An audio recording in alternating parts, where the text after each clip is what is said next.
for 2 more weeks. From FSN's London bureau, Ollie Barrett reports. Buckingham Palace says the Queen will not undertake any official visits over the next 2 weeks. She may continue some so-called light duties, such as virtual audiences with dignitaries. There is said to be a firm intention on the Queen's part to be at Remembrance Sunday events in person on the 14th of November. The 95-year-old spent a night in hospital last week for what were described as preliminary investigations. Earlier this week, it was announced she wouldn't attend the COP26 climate summit in Glasgow, but would deliver a video address to delegates. Ollie Barrett, London. The European Commission has suspended funding to the World Health Organization's programme in the Democratic Republic of Congo over the global health body's handling of a sexual abuse scandal. From FSN's bureau in Kinshasa in the DRC, Chris Ochamaringa reports. Authorities at the EU say the suspension of funding for the World Health Organization operations in the DRC will affect 5 programs that they have been supporting. The programs include the health body's COVID-19 and Ebola operations. The decision comes a month after an independent investigation uncovered 83 cases of sexual abuse committed by staff of international aid agencies during an Ebola outbreak in eastern DRC. 21 of the implicated officials were employees of the WHO. An independent panel blamed the WHO for structural failures that led to the sexual abuse. Chris Ochamaringa, Kinshasa. Another Republican congressman who supported President Trump's impeachment has announced he's standing down. Adam Kinzinger of Illinois has been one of the former president's most outspoken Republican critics. He says his political career is not over, and he's founding a new centrist organization that could further threaten Republican unity. From bureaus worldwide, this is FSN. With FSN Spotlight, I'm Simon Marks. Today, the extraordinary row over fishing rights between Britain and France, after the French detained a British trawler and fined another one for allegedly illegally fishing for scallops in French waters. Routine checks were carried out off the coast of Le Havre. The owners of the detained ship say their crew was operating completely legally, but the French say a post-Brexit trade dispute over fishing licences requires resolution by the beginning of next month, or they will bar British boats from some French ports. Jonathan Miller, a columnist with the UK magazine The Spectator, says there's a domestic political aspect to the French behaviour. This is an extraordinary episode in a bigger thing, which is the re-election of Emmanuel Macron. He's gone into this kind of hissy fit diplomacy, this tantrum diplomacy. He's currently having rows with the Algerians, the Australians, the Americans, the British, the Swiss, and now he's kind of absurdly going over to war over a few scallops, or as the French call them, coquilles Saint-Jacques. Indeed they do, but whatever you call them, there is a growing battle over them, and the British government says France's threats are disappointing and disproportionate, while the French say the British are pushing too hard to test the patience of Paris.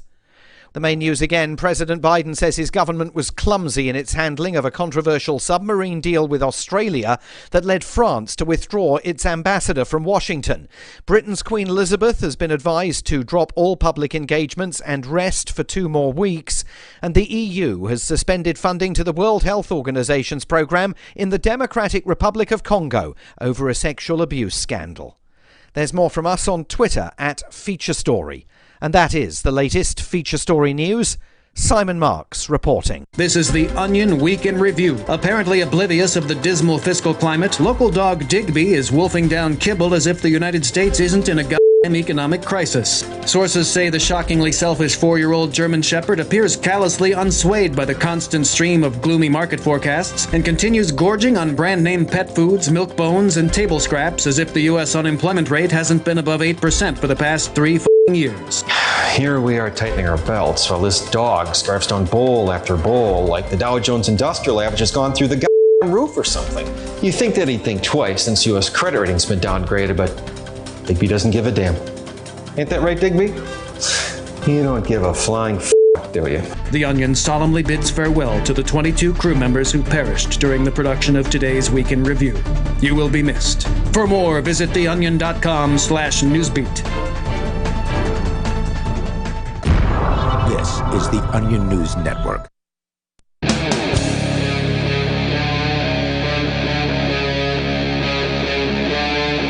Free Talk Live. It is Free Talk Live, the Alien Invasion edition of the show. Welcome to it. You can join us here at 603-283-6160. That's 603-283-6160. Those of you on the radio listening, which is probably 99% of our audience, and listening on various different forms of audio, don't know, Bonnie and I, we dressed up a little bit tonight. Yeah. Not a whole lot, but I already did your hair radioactive. You did. And then you added these, what do you call them, alien glasses, I guess? Alien sunglasses, gray shaped. And you've got some alien antenna on yourself. Yes. So if you're watching us on the cam feed, you could do that over at watch.freetalklive.com. That'll take you right to the feed on Odyssey. You will see that, and I think you're going to have an even more, I guess, serious outfit coming up on Sunday. Oh, yeah. As I understand it. Pretty serious. Because it is Halloween. Sunday will be the Halloween episode of Free Talk Live, and you're going all out. I don't think we should say what you're going to be at this point, but you've got it planned. You gave me a sneak peek earlier today, and it looks great. Yeah, so, thank you. Stuff in the news. Bonnie, I know you want to talk about independence. New Hampshire and otherwise, other states perhaps being independent. The Mises Institute has a story about that. Just a couple of interesting headlines. I don't want to focus too much on this, but I think it's worth mentioning that apparently now the FDA has gone ahead and authorized the COVID-19 vaccination for children ages 5 to 11. Was that today? That happened today. And according to the story at abcnews.com, it now has to go to the CDC for approval, and of course, it's expected to get approval from the CDC. So this is pretty much a done deal. Well, now moms that are walking around without masks can finally take the masks off their 5-year-olds. Yeah, sadly, we've actually seen this happening in real life, and it's just so sad. I got vaccinated, sweetie. That's why I don't have my mask on. Yeah, you aren't at risk for anything, but you have to wear a mask. Yeah, and they're highly unlikely to actually have any kind of serious consequences from contracting COVID, but who knows what kind of consequences they're going to get from this vaccine.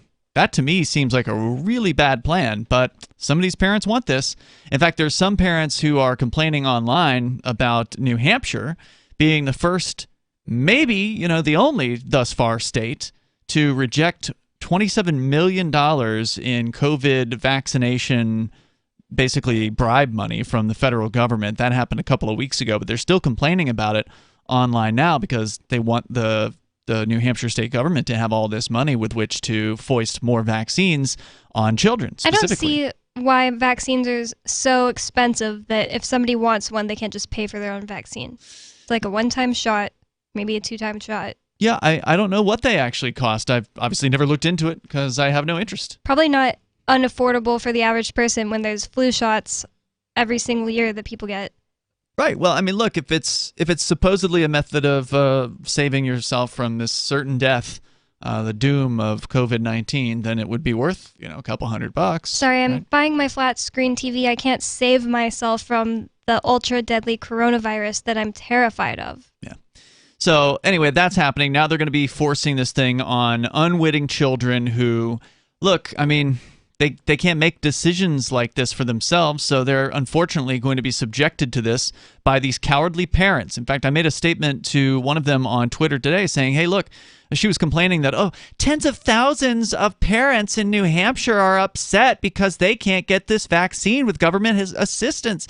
And I said, look, if there's tens of thousands of parents who are so afraid of a disease or an infection that has a 99.8% survivability rate, and it's probably 99.999% when it comes to children, then they don't belong in New Hampshire. They don't belong in the live free or die state, and they should move out. They should go to Massachusetts. They should go to Vermont or New York. Go somewhere where they're welcome. Yeah, go somewhere where the government is fine with taking money from the government to give them vaccines that they should be able to pay for by themselves, with strings attached. Yeah, and then they'll have a lifestyle that they want, which is obviously having the government take care of them from cradle to grave and we're not interested. A lot of the people of New Hampshire, the natives here, certainly the Free Staters, the people that have come in here to, be active for liberty, it's not the lifestyle that we want. And, we ought to have a place for libertarians. We ought to have a place for people who actually believe in freedom, and I think that New Hampshire is that place. We'll talk more about independence here in a moment. There's also another... Well, speaking of forcing this crap on kids, somebody said something that really got me thinking in a positive way. It was on on Tom Woods' show, and I'm not sure who his guest was. I just heard it on the radio in the kitchen. The guest said he had been thinking, man, the punk rock scene in like 20 years is going to be crazy, because imagine all the kids who actually do realize when they get older, like, wait, they really forced all this crap on us that was so unnecessary. They really traumatized us, and it was so scary, and like our first years of life were really, controlled, and So he's suggesting that there's going to be pushback. Blowback, yeah. I think that's probably likely. I think you're going to see, and we already, might have seen some of this with people maybe acting a little bit more dangerously as a result of once they've been able to kind of get out and get around people again, maybe taking more risks, sort of a roaring 20s again, if you will, kind of like the 1920s, but the newer version of that. I think some people had predicted this. I don't know if I see that in real life. Well, there have been a lot of people going to massive concerts that in those places where they're allowed to be held. There have been tens of thousands of people that have been in close proximity to one another and taking those risks. And, who knows what that's doing as far as people acting out in maybe a more dangerous sexual manner or whatever. Because people that are separated from other humanity are more likely to take advantage of those opportunities when they're able to come back together. So I think that some people have predicted this, and I don't think it's unbelievable that could absolutely be the case. So if you want to join us here, the number is 603-283-6160. Although that said, these kids are going to be pretty effed up because they've been raised or being raised in a society in which, as we reported earlier this week in Toronto, they can't even speak at the lunch table at the government schools. They are raised around all these adults who are wearing masks constantly and forcing their friends to wear masks, which takes away all of the, humanity and the ability to see facial expressions, which is an important nonverbal method of communication. So, I mean, what that's going to do to these kids has yet to be seen. We've never had a social experiment like this, which I think is absolutely horrifying. And they haven't even begun injecting them with these vaccines yet. That's happening next. I mean, they're doing it to teenagers, but they haven't done it yet to the 5 to 11-year-olds, and they're rolling that out just in time for Christmas. So how many of these kids are going to come up with some sort of horrifying potentially vaccine-related side effects? And what's that going to do to their Christmas holiday? Well, I see what you're saying, this year. Oh. Yeah, they're rolling it out ASAP. This has approval as of today. The FDA is expected, or the CDC is expected to approve it as soon as, next week. Well, according to VAERS, the voluntary reporting system for vaccine injuries and deaths, I think, this is the most dangerous vaccine that's ever been put on market. That's true. And the VAERS numbers are underreported. Yeah. Because we know that nurses are choosing in a lot of cases not to report, either because they're under orders by their bosses to not report, or simply because it's too much of a burden. It takes a half an hour just to fill out one of those forms, and they're too busy. So you can't blame them for that. In other news, the vaccine, according to, thehill.com, vaccinated people are just as likely to spread the Delta variant within their household as people who are unvaccinated. So according to a recent study, people who have received COVID-19 vaccinations are just as, likely to carry this thing, to spread COVID-19 as anybody who's unvaccinated. So what is the point? There is none. No, there really isn't. And it's all about running numbers, getting billions of dollars funneled into these companies, these corporations. It's all about obedience. It's all about getting people these vaccine passports, which will restrict access to society to two groups. It'll be the restricted group, the unvaccinated, and the unrestricted or less restricted group of the vaccinated. At least there's a little bit of good news. Ice Cube is saying no to a movie. He's leaving $9 million on the table, saying no because they want him to be vaccinated to be on the movie staff. More coming up. Are you tired of governments murdering people around the world? Stop using their money. There is an alternative. Bitcoin is a stateless, free market, non-political currency. Bitcoin cannot be inflated or controlled by any government. By using their money, you are helping the state. Stop doing it. You have an incredible alternative available now. Learn it, use it, spread it. Get started with Bitcoin at bitcoin.com. That's bitcoin.com. Do you feel like your nation, state, or community no longer holds your values? Have you dreamt of a place where people agree that liberty is important and are free to pursue their projects so long as they respect the property of others? There are many people just like you that are discovering freeprivatecities.com. Their social media links are at the upper right of the page at freeprivatecities.com. All skill levels will be needed when the first of the Free Private Cities opens. It's sooner than you think. Stop arguing and build. freeprivatecities.com. Breaking weather news. Belize is sunny and around 82 degrees every day this week. What's the forecast for your life? If current politics and economic prospects are cramping your freedom, escape to the tropics. ECI Development has affordable second homes for you to own or rent in Belize and other tropical countries. Places with stable governments and growing economies. Secure your freedom now. To find out more, send an email to ftl@ecidevelopment.com. After a devastating war, the alien visitors were driven back, and their willing human collaborators were left behind to face the music. When Emma Jean Anderson's ex-lover brings her from prison, Nathan Foster and his 14-year-old nephew Ben are tasked with bringing the pair to justice. An easy enough job until they discover something is inside Emma Jean, and the fate of the planet hangs in the balance. The Family Business by Mike Coopery from BaneBooks.com. So the protection of life, liberty, and property is what the Free State Project is all about. But it's an effort to move 20,000 people who understand. It's about demonstrating to the entire country that, yeah, we can have a free market, a truly free market. Making it just a freer, great place to live. It's the world's largest voluntarist libertarian community, and it's only getting bigger. That's amazing, to be able to move to a place where other people passionately believe in being free and independent. What the Free State Project is managing to do, though, is to put their money where their mouth is. It's physically getting up across the country and saying, let's go someplace and let's demonstrate the power of these ideas. There's a lot of kind of philosophy that surrounds liberty. There's a lot of thinking about it and talking about it. But here in New Hampshire, people are doing it. 101 Reasons Liberty Lives in New Hampshire, a documentary by Free State Project early movers. Watch it free at 101reasonsfilm.com. 101reasonsfilm.com. Some of you asked, and now we've delivered. LRN.FM's live Keene, New Hampshire studio shows are now streamed in HD on Twitch. Visit our channel at twitch.lrn.fm and give it a follow. If you have Amazon Prime, you get one free subscription on Twitch. If you use it on our channel, Twitch will give LRN.FM a monthly piece of your Prime subscription cost. So please watch, follow, share, and subscribe to twitch.lrn.fm. That's twitch.lrn.fm. So you've signed the Shire Society Declaration and are planning your move to New Hampshire to be around more liberty-oriented people. Next, sign up for the Shire Society Forum at forum.shiresociety.com. There are a bunch of people there who are already in the Shire, and they want to meet you. If you're already in the Shire physically, you should also come by the forums. Remember, not everyone uses Facebook. New people are signing up for the Shire Society Forum every month, so drop in and say hello at forum.shiresociety.com.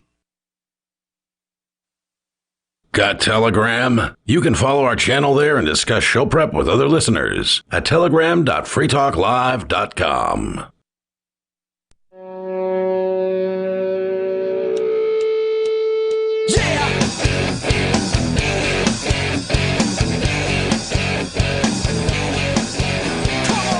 It is Free Talk Live, and the phones are open if you want to join us here. The number is 603-283-6160. That's 603-283-6160. Want to say thanks to Big G, who is a Free Talk Live silver amplifier, supporting the new amps Patreon that we launched, I don't know, a couple weeks ago at this point, maybe a week or so ago, over at amps.freetalklive.com. They'll take you right to our Patreon page. We had to blow up the old website and launch a new one, and that meant we had to blow up the old AMP program, sadly, so we're launching a new one via Patreon. If Patreon had existed when we launched AMP in 2005, I probably would have gone that direction. Yes, it is a centralized system. I understand that, but so is our old system because we do credit card payments, and anytime you're using credit card processors, there's a chance they're going to cut you off. I spoke with the old credit card processor this week and found out they actually closed our account. So it wasn't just that they denied you, Bonnie, because we had tried to get you as a signer on, like we were trying to kind of rescue the old system, see if we could, because my bank account closed my account. My last domestic bank account got closed. And so we tried to put you on as the signer on the account. They rejected that, said, oh, you need to talk to the risk department. Well, when I called risk, they said we've closed your account due to risk of fraud. Let's tell this whole entire story anytime somebody says Bitcoin is too complicated. Yeah, right. This has been a months-long process of just trying to get this credit card system back up and running, and it's just not even an option with this merchant provider, which we've used for like a decade. So it's not like we're some, new kids on the block that never has used this company before. That they know nothing about. Yeah, they've had us as customers for like 10 years at least, if not longer, and we've never had any kind of issue. There's never been none of the amplifiers have ever said, I want my money back, you guys scammed me. That's never, ever happened. So to my knowledge, there's never been a single complaint, but yet they said we're a risk of fraud. So I don't know, maybe the FBI might have something to do with this, but that's pure speculation because when I asked them for any details, they refused to say anything. So, anytime you're dealing with credit card processing, there is no decentralized credit card processor. So we have to use something centralized, and so Patreon's just as good as anybody else. So that's where we're going for right now. If you want to join the AMPS Patreon like Big G, you can do that over at amps.freetalklive.com and help us do Free Talk Live. Help us advertise, market, promote, and support. Wow, I didn't know God was an amplifier. Big G. Thanks, Big G. So Ian and Bonnie here in the studio tonight. Of course, you can bring up whatever you want. I was just starting out with just a few headlines, basically, that the FDA has now authorized vaccines for kids. So that's a thing now. That's coming very, very soon. You're being facetious. And but the good news is Ice Cube has backed out of a $9 million comedy role with Sony's upcoming Oh Hell No, co-starring Jack Black, had been set to shoot this winter in Hawaii, but Ice Cube walked away. According to a report here at The Hollywood Reporter, the producers of the film told him that he'll be able to work on the film as long as he gets vaccinated. And he said, oh, hell no. Nice. And took a walk and turned away apparently $9 million for this. And he's not the only person out there. There's been some fairly major sports stars. I mean, I don't pay attention to sports, so I don't know who they all are. I can't name any of them off, but there's been some sports stars. There's been a few musicians and comedians who... I know Diddy. Wait, P. Diddy? P. Diddy? Remember he was the one that was saying, I want to see your face, right? No, I think you're thinking of 50 Busta Rhymes. Okay, yeah. It was Busta Rhymes who... I know for a fact Busta Rhymes, because I've seen a video clip of him on stage just trashing the masks. He was the one saying, I want to see your face when you walk up to me so I know Right. if you're a friend, Yeah. right? Well, that's true. I mean, it's a really good observation because that's what the whole idea of humans being able to smile at each other is supposed to show. It's when you smile at somebody, it suggests that you might not be a threat, that maybe you're a friendly person. And that has been completely taken away by this mask insanity that's out there. So kudos to Ice Cube in this story for standing up for this, and to anybody, not just the big stars, but to the people who are the nurses, to the people who are working in fast food or wherever it is that these mandates have been coming down, and you're being told you have to get some sort of experimental vaccination. And I'm sorry, I don't care if the FDA has approved it. I still consider it to be experimental, and that you are the person. You consider it that because that's the definition of experimental. Just came out. Nobody knows what could happen to somebody who takes it long term, so it's experimental. Yeah, I mean, you can't just change the definition and say it's not experimental because the FDA approved it. And that's totally true because look, there is no such thing as a long-term study on these vaccines. Whereas with like measles or mumps or, whatever the normal ones that people have been getting for decades, okay, there's decades of work behind this. There's decades of trials and attempts and people taking it, and whatever the side effects are generally fairly well known. This, we have no idea. We're only, just starting out, and there's, as you pointed out, Bonnie, a ton of vaccine-related side effects and death that have occurred. Yeah, in this voluntary system. So once again, kudos to Ice Cube for that. So again, I didn't want to spend a whole lot of time on that news. I just thought there were pretty important headlines, so I wanted to get the news out about it.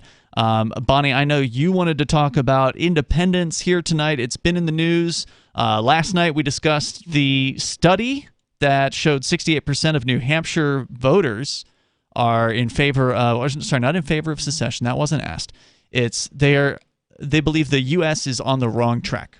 Which I think is too low of a number. How could you possibly look at what the federal government is doing with our money, just one small facet with our money, and think that the government or the United States is not on the wrong track?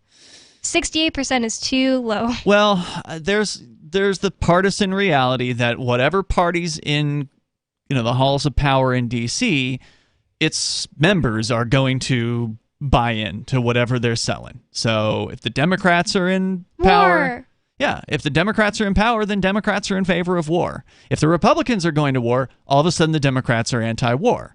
And if the Republicans are in favor, then, the Republicans, they're increasing the size of government and, no one seems to care. Whereas when the Republicans are out of favor, then they're all about small government. Yeah. And their followers buy into whatever it is that they're saying. So, of course, there's a demographic breakdown on this story, and we touched on it yesterday, but there was a little bit I wanted to add because I actually had a chance to look at the study tonight. It was just kind of going on the mainstream media reports. I looked at the actual study today, and there's more details on demographics.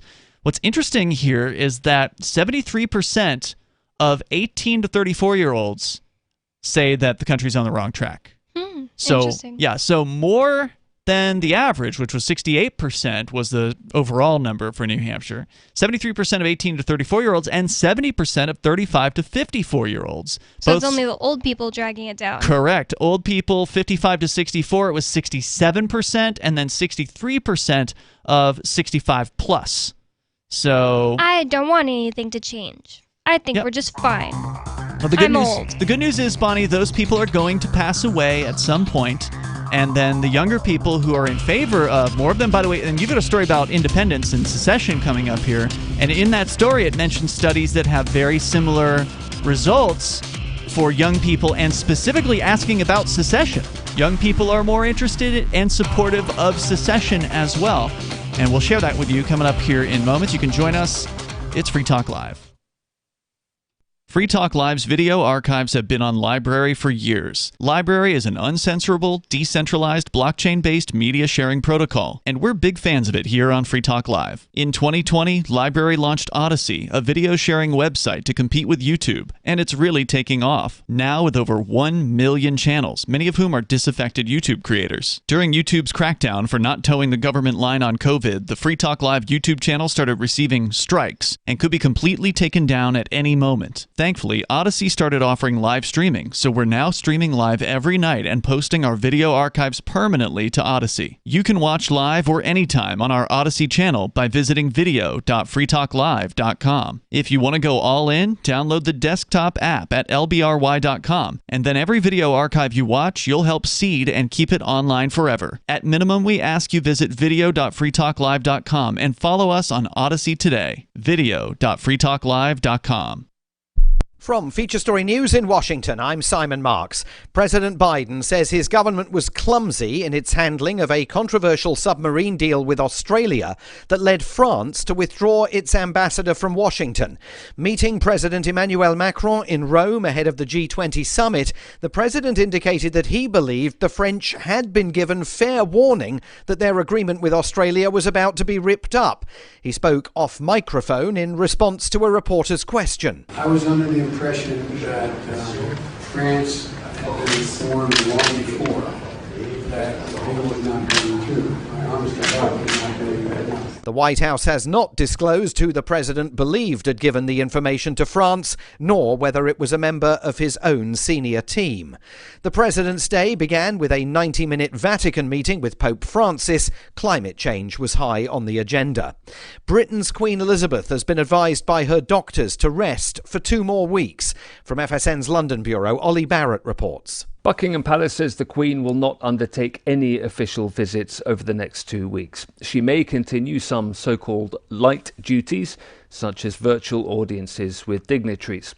There is said to be a firm intention on the Queen's part to be at Remembrance Sunday events in person on the 14th of November.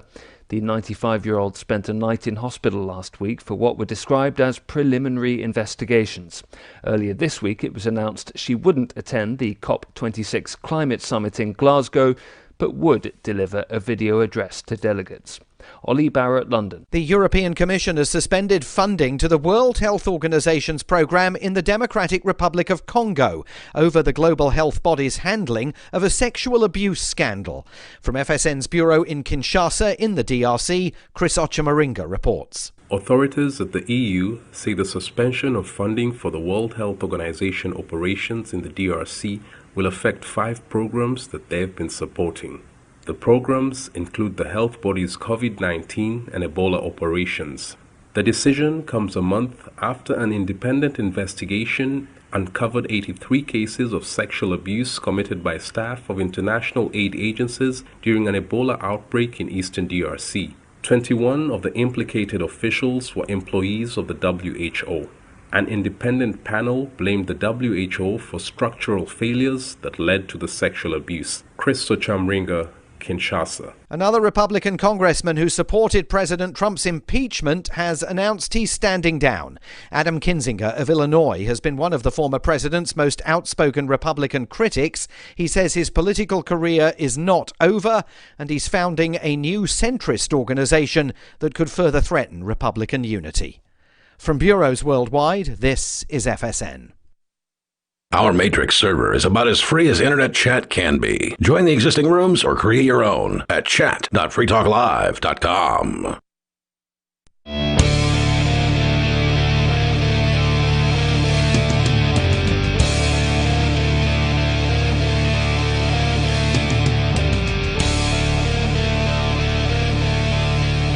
This is Free Talk Live. You can bring up whatever you want here. The number is 603-283-6160. We're talking about a favorite topic of mine. I don't know about you, Bonnie. Mine too. Independence. In fact, you're wearing the It's Not You, It's Me Independence t-shirt here tonight. The I guess it's a hoodie. The NH Exit hoodie, which cool libertarian artist named Top Lobster came up with.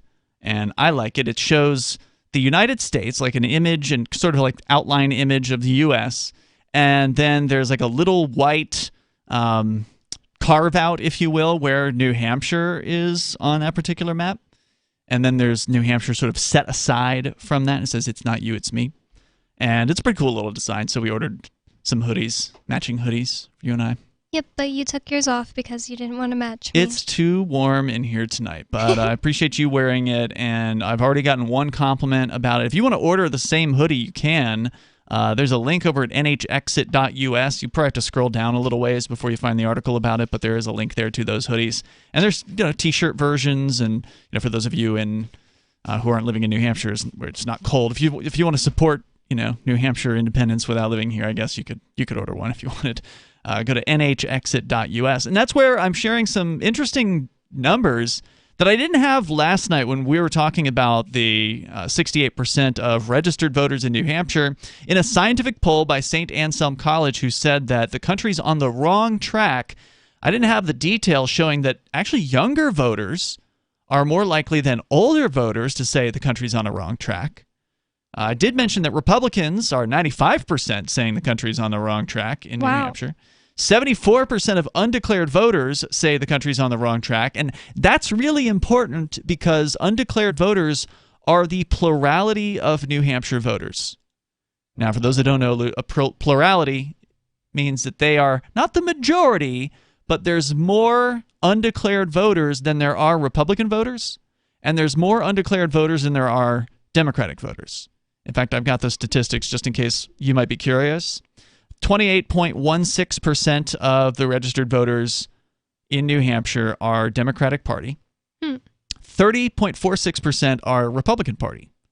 And 41.16%, so over 40% of the voters are unaffiliated, or what they call undeclared. So we're a purple state. You could call it that. I like to think we're a golden state, more the libertarian state.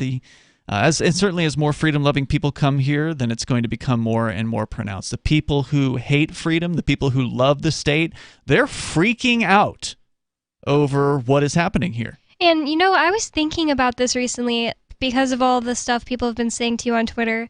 I've been thinking about the fact that the people who just lived here their whole lives, were born here, their parents were born here, it's like 95% white people. It's not like they own New Hampshire. Obviously, they kicked out the native people who lived here. Mm-hmm. And so they just think that they can't move. I couldn't possibly move now that the culture is changing in New Hampshire into something I'm very against.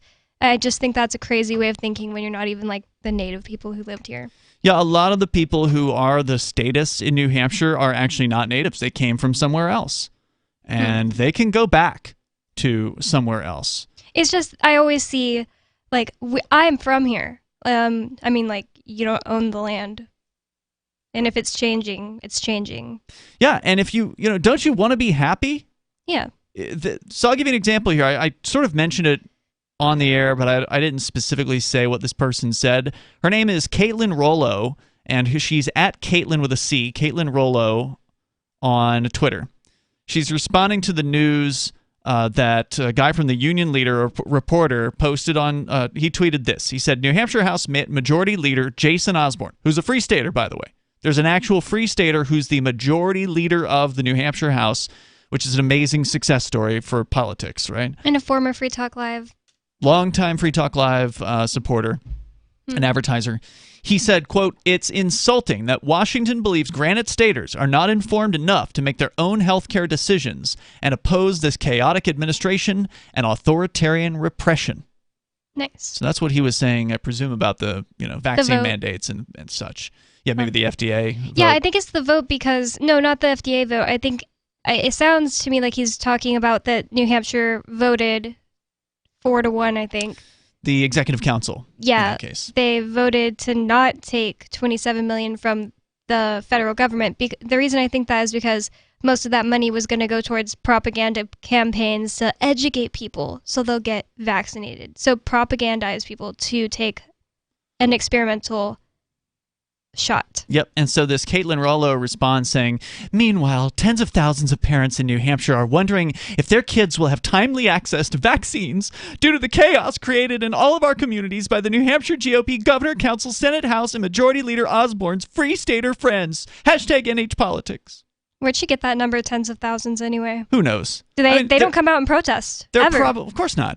There probably are tens of thousands of liberal, hard-left Democrat parents in New Hampshire. But there's 1.4 million people living here, right? So, like, even tens of thousands isn't a whole lot of people.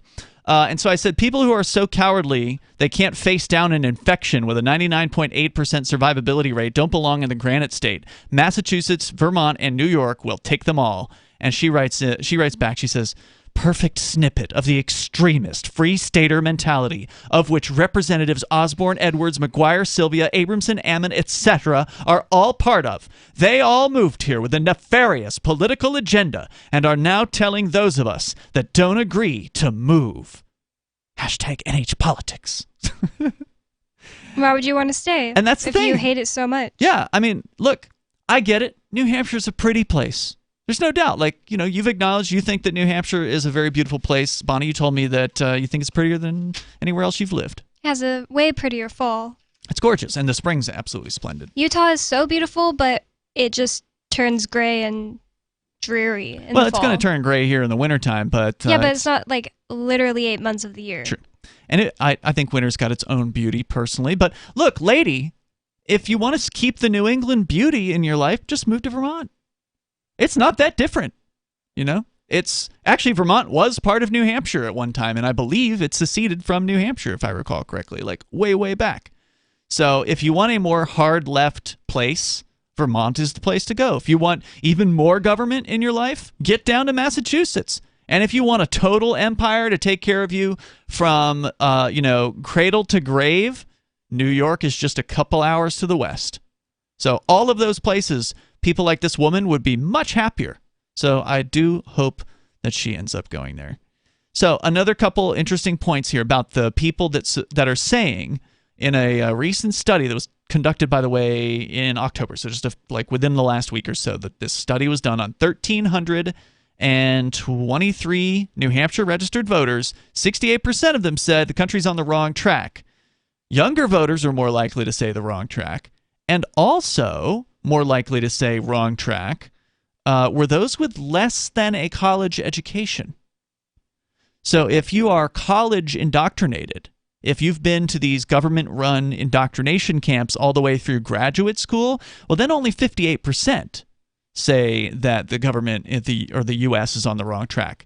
Regular college graduates after a 4-year college graduation, 67% say wrong track. Those who've had some college, like me, I've been to an associate's degree or less, 72% of those people. And if all you've had is a high school or less education and you're a New Hampshire voter, 76% say the country's on the wrong track. So people who are less quote-unquote educated, less indoctrinated by the government system, are more likely to see things as being amiss. It's interesting because it seems like the people who go all the way with it, it's like the true believers wearing 3 masks on their face, getting a what did you call it, after 4 years degree? Oh, graduate. Graduate Well, no, degree. I guess that's not. Graduate's like, what, 6 years or something? I don't even know. Yeah, after 4 years. Yeah.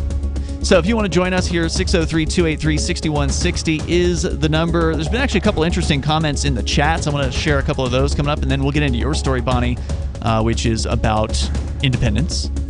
And get the Mises Institute is weighing in, one of the kind of very libertarian think tanks out there. We'll jump into that coming up here. This is Free Talk Live. If you're David, a few well-chosen words can help level the playing field with Goliath. I'm Holland Cook from survivalspeech.com. Recently, I saw a Yellow Pages ad for an appliance repair company, and the headline read, "Why wait for Sears?" If you're going to the Yellow Pages, the Dead Sea Scrolls of advertising, you're ready to buy right now. So this is an attention-grabbing message. And how about the plumber whose radio ad says, "Call by noon Thursday, and we'll be there Saturday at no extra cost"? Smart guy. Most plumbing firms give their crew the weekend off. This one gives them Sunday and Monday off. In the words of a respected advertising executive, cut to the chase, make it quick, and tell me exactly what you can do for me, especially if you're looking for work. For more tips on critical communication skills for the way things are now, hit survivalspeech.com. I'm Holland Cook. The new 4th edition of Healing Our World, The Compassion of Libertarianism, will take your understanding of liberty to a deeper level and has over 1,300 updated references, new cartoons, and a foreword by Dr. Ron Paul. With discounts for multiple book purchases, the 4th edition of Healing Our World is a great gift for the liberals, pragmatists, environmentalists, and Christians in your life who think libertarianism is cold-hearted. Get yours today at healing.freetalklive.com and use promo code FTL for a $5 discount. If you want to know the latest about Free Talk Live before we go on the air, all you need to decide is how you want it delivered. It's your choice. Visit news.freetalklive.com to receive our usually weekly news updates by email. Plus, we have a Twitter account at twitter.freetalklive.com, and you can follow us on the decentralized Mastodon platform at toot.freetalklive.com. So please follow us at toot.freetalklive.com and sign up for our emails at news.freetalklive.com. Free Talk Live. The DEA doesn't dabble with users. They go after the big dogs. Yeah, and I'm certain they have dabbled with users, and they would if they thought they could get something. They would if they thought they could get somewhere with it. Maybe a user who's snorting 3 pounds a week, something where they could actually connect to a player. Yeah. But most users are just buying from other users. I mean, in the cocaine world, when you are a user, you've got to support your habits somehow. Right. And if you're not willing to go and knock over convenience stores and break into people's cars and hurt people to get the cash for your habit, then the only other choice for you, if you're not wealthy, is to sell cocaine to others. Right. And so most people will go and pick up whatever amount of coke they do, and then they'll sell to certain specific people who are their friends. Like he was saying, he was selling to his neighbor across the street. The DEA is not going to mess with that. Free Talk Live, 7 nights a week from 7 to 10 Eastern, live on the Liberty Radio Network at LRN.FM. The LRN.FM social media channels have been revamped. We've eliminated Facebook and focused on other platforms like Twitter and Mastodon, the decentralized alternative to Twitter. On our accounts, you'll find posts from multiple LRN.FM show hosts together in one place. Follow us on Twitter at twitter.lrn.fm, or better yet, move to the decentralized Mastodon social media platform at toot.lrn.fm, toot.lrn.fm. I think you'll like it. My name is Jacob Hornberger. I'm president of the Future of Freedom Foundation, which Congressman Ron Paul awarded for having an outstanding freedom website. Write us at fff@fff.org, and we'll send you a free 3-month subscription to our monthly journal of libertarian essays and our booklet, Economic Liberty in the Constitution, which George Mason University economics professor Walter Williams praised in a recent column. That's fff@fff.org. You can stick it to the man and big tech. Join our FTL social mastodon at social.freetalklive.com.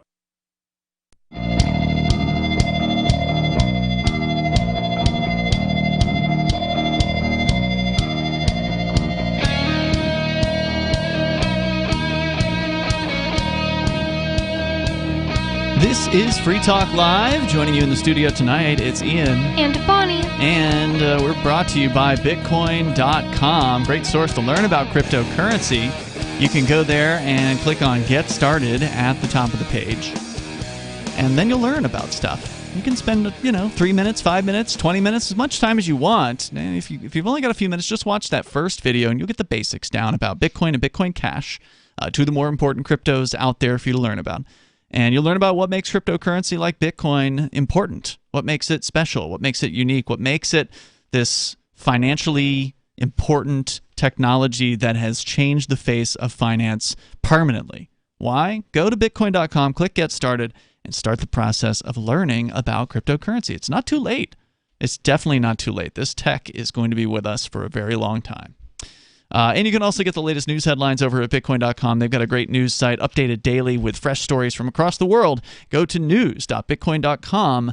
That's news.bitcoin.com. We're going to go to your phone calls and thoughts. Then Bonnie will be sharing with us more about independence and secession from the Mises Institute. But first, Robert's on the line in Vermont. You're on Free Talk Live, Robert. Hey, Bonnie. Hi, Ian. Hey. How you guys doing? Hey, Robert. Good. What's on your mind? Oh, hey, Ian. I love your new Duke. Hey, thanks, man. Hey, so wanted to bring in some breaking news.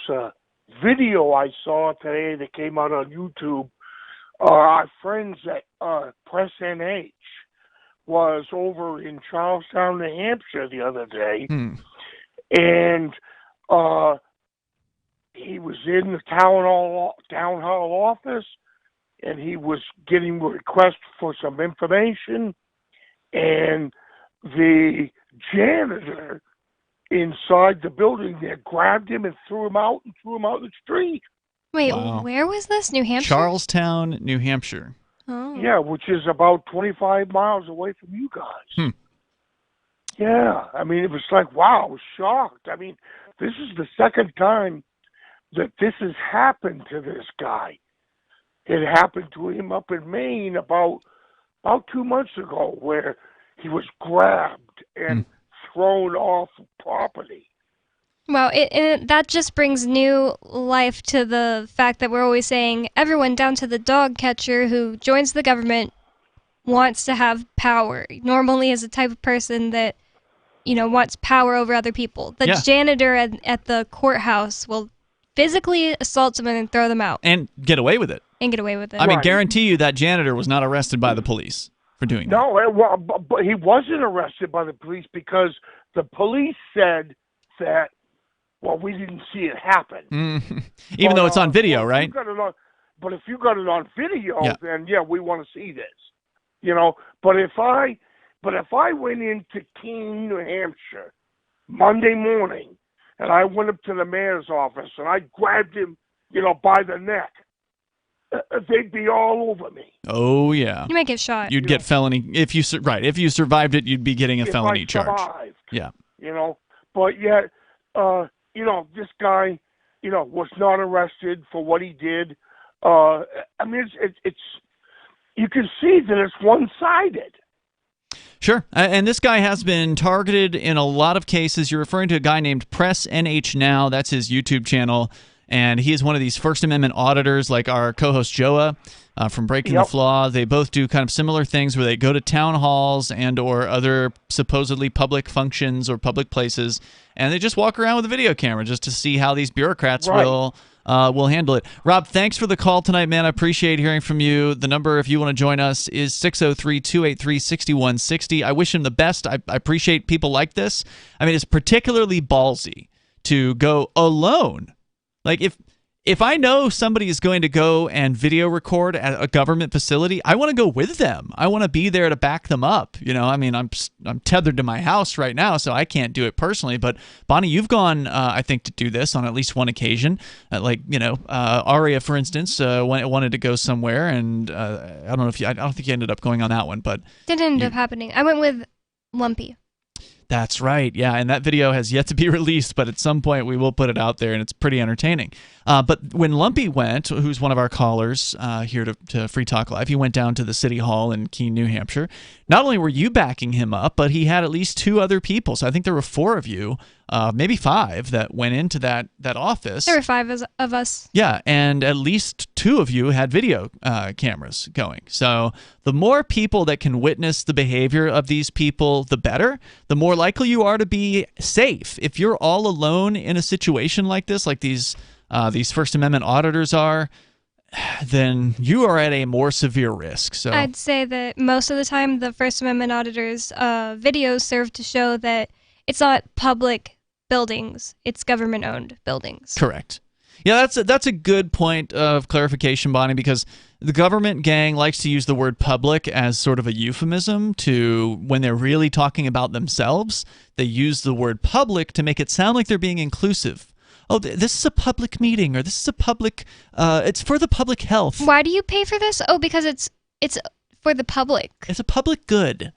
And the reality is they're talking about what the government thinks is good, or what the government thinks should be, is healthy. Or a place that only the government goons are allowed to do anything or have full access to their rights. Exactly. So check out this guy. He's Press NH Now. The best thing you can do is, go follow him on whatever platforms he's on. He's definitely on YouTube. Maybe, I don't know if he's on Odyssey yet.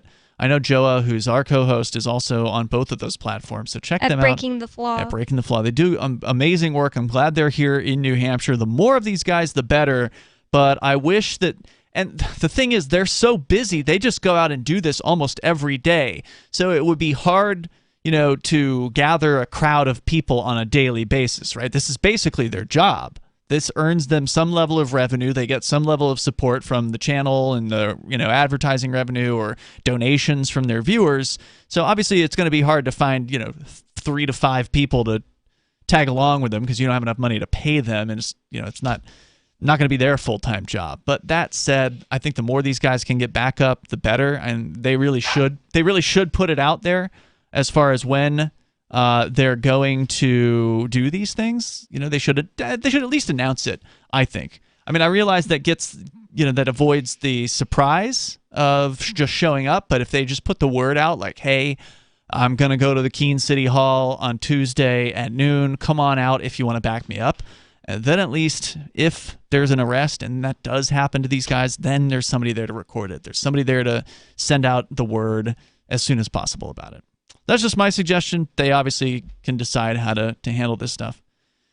So we were talking about independence, and there were some interesting comments in our chat rooms. We're streaming on multiple video platforms. For the moment, we're on YouTube until they take us down again. We're on DLive. We're on Twitch. And one of our DLive commenters, Ocean Beach Bum, says, as a Californian, I want to effing secede. If we secede, can we go to war with other states? Does he want to? That's why I said is, why would you want to do that? Yeah, we're already in enough wars if you just stay in the Union. So the answer, I think, the more specific answer to that question, though, Bonnie, is the reason why you wouldn't want to go to war, even if you think war is a good idea, which I think is terrifying if that's actually what you believe. Like, why would you want to go and exterminate other humans on the planet? I think it's sick. But even if you think war is a good idea, if you don't have fiat currency, then you really can't easily go to war. It would be very, very difficult for the state of California to just go to war because they don't have the printing press right now. Now, maybe they would. Plus, they don't have enough water to give to all of their citizens. I don't know why it is, but California relies on other states to have enough water. That's true. Yeah, they do pipe it in from elsewhere. So why would you want to go to war with other states when they can turn your water off? That's a good point. Maybe they wouldn't go to war with their neighbors. The same chatter says we should take down New York, the epicenter of corruption. So, again, it's very expensive Pretty to sure go to war. D.C. is the epicenter of corruption. Well, that much is true. But if D.C. were to completely be, gone, and like if the U.S. were to break up, or when the U.S. breaks up, then D.C. won't be what it is today. Won't have the same power.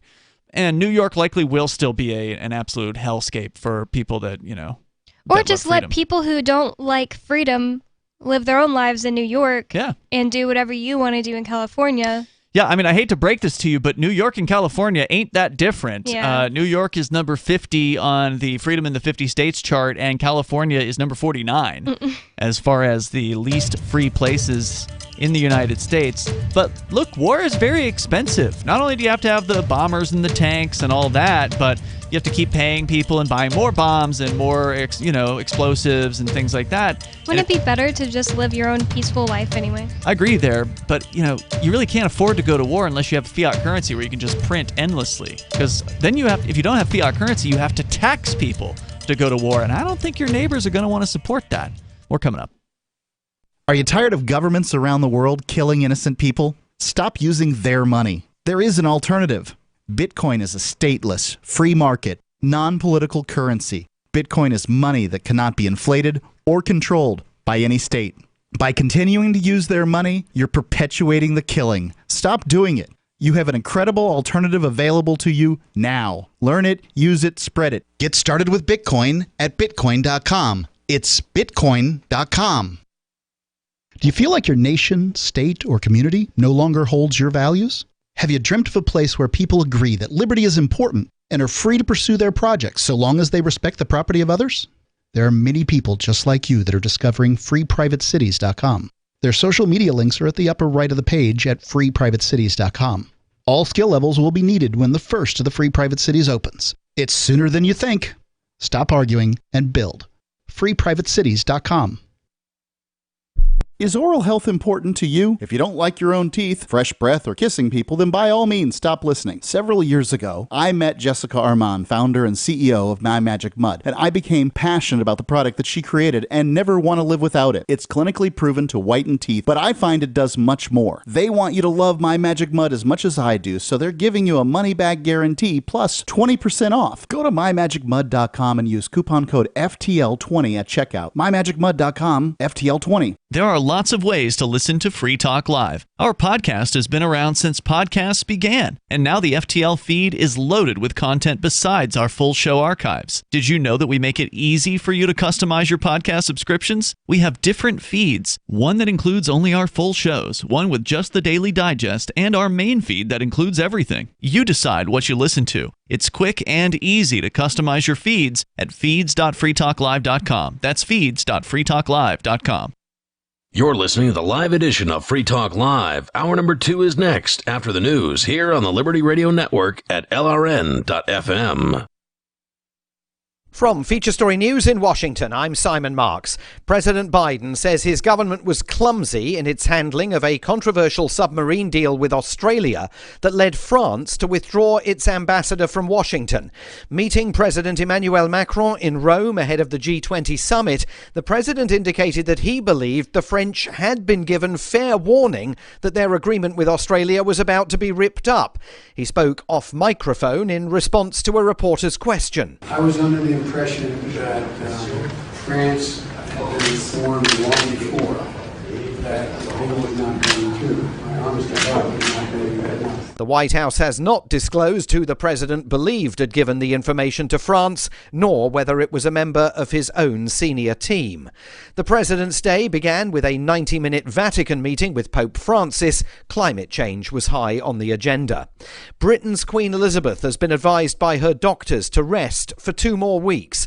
From FSN's London bureau, Ollie Barrett reports. Buckingham Palace says the Queen will not undertake any official visits over the next 2 weeks. She may continue some so-called light duties, such as virtual audiences with dignitaries. There is said to be a firm intention on the Queen's part to be at Remembrance Sunday events in person on the 14th of November. The 95-year-old spent a night in hospital last week for what were described as preliminary investigations. Earlier this week, it was announced she wouldn't attend the COP26 climate summit in Glasgow, but would deliver a video address to delegates. Ollie Barrett, London. The European Commission has suspended funding to the World Health Organization's programme in the Democratic Republic of Congo over the global health body's handling of a sexual abuse scandal. From FSN's bureau in Kinshasa in the DRC, Chris Ochamaringa reports. Authorities at the EU say the suspension of funding for the World Health Organization operations in the DRC will affect 5 programs that they've been supporting.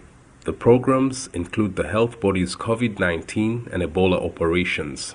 The decision comes a month after an independent investigation uncovered 83 cases of sexual abuse committed by staff of international aid agencies during an Ebola outbreak in eastern DRC. 21 of the implicated officials were employees of the WHO. An independent panel blamed the WHO for structural failures that led to the sexual abuse. Chris Ochamaringa, Kinshasa. Another Republican congressman who supported President Trump's impeachment has announced he's standing down.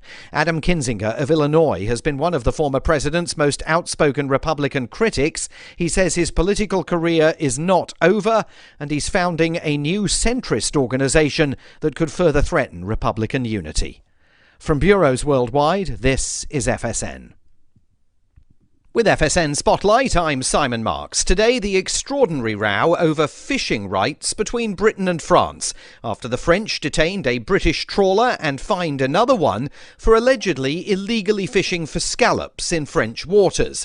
Routine checks were carried out off the coast of Le Havre. The owners of the detained ship say their crew was operating completely legally, but the French say a post-Brexit trade dispute over fishing licences requires resolution by the beginning of next month, or they will bar British boats from some French ports. Jonathan Miller, a columnist with the UK magazine The Spectator, says there's a domestic political aspect to the French behaviour. This is an extraordinary episode in a bigger thing, which is the re-election of Emmanuel Macron. He's gone into this kind of hissy fit diplomacy, this tantrum diplomacy. He's currently having rows with the Algerians, the Australians, the Americans, the British, the Swiss, and now he's kind of absurdly going over to war over a few scallops, or as the French call them, coquilles Saint-Jacques. Indeed they do, but whatever you call them, there is a growing battle over them, and the British government says France's threats are disappointing and disproportionate, while the French say the British are pushing too hard to test the patience of Paris. The main news again, President Biden says his government was clumsy in its handling of a controversial submarine deal with Australia that led France to withdraw its ambassador from Washington. Britain's Queen Elizabeth has been advised to drop all public engagements and rest for 2 more weeks, and the EU has suspended funding to the World Health Organization's programme in the Democratic Republic of Congo over a sexual abuse scandal. There's more from us on Twitter @FeatureStory. And that is the latest Feature Story news. Simon Marks reporting. A local man treats his girlfriend to a sumptuous 20-second massage, and an area desk doesn't mind if people sit on it like a chair every once in a while. This is The Onion Week in Review. Following months of anticipation and global fanfare, the royal baby was finally born this week. Sources close to the royal family say the newborn prince spent his first days crawling around Buckingham Palace, eating his first meal, and even speaking his first words. The Onion has obtained this exclusive audio clip.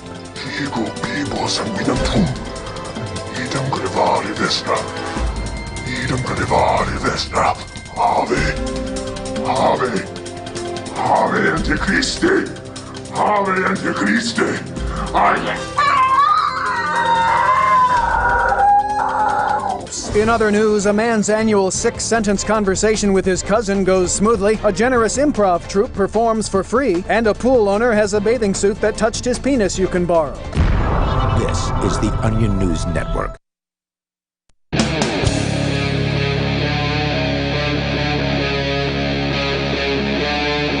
Free Talk Live.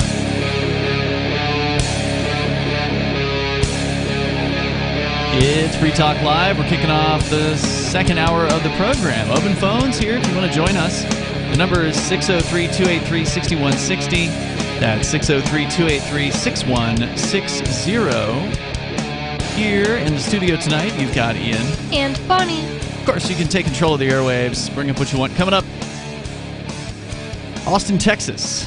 Someplace you've spent a little bit of time. Bonnie used to live in Texas, not in Austin. Spent a pretty good amount of time there, but I swore off ever going there again in 2020. Well, they recently killed a man for not mowing his lawn, and we can tell you that story on the way here. But I know you had a story from the Mises Institute about secession, about independence becoming more and more relevant nowadays, and so we're going to get into that story as well. But first, to your phone calls and thoughts. First up, we got Keith. He's calling us from Canada. Keith, you're on Free Talk Live. Go ahead. Ian, Bonnie, how are you tonight? Hey, what's on your mind, Keith?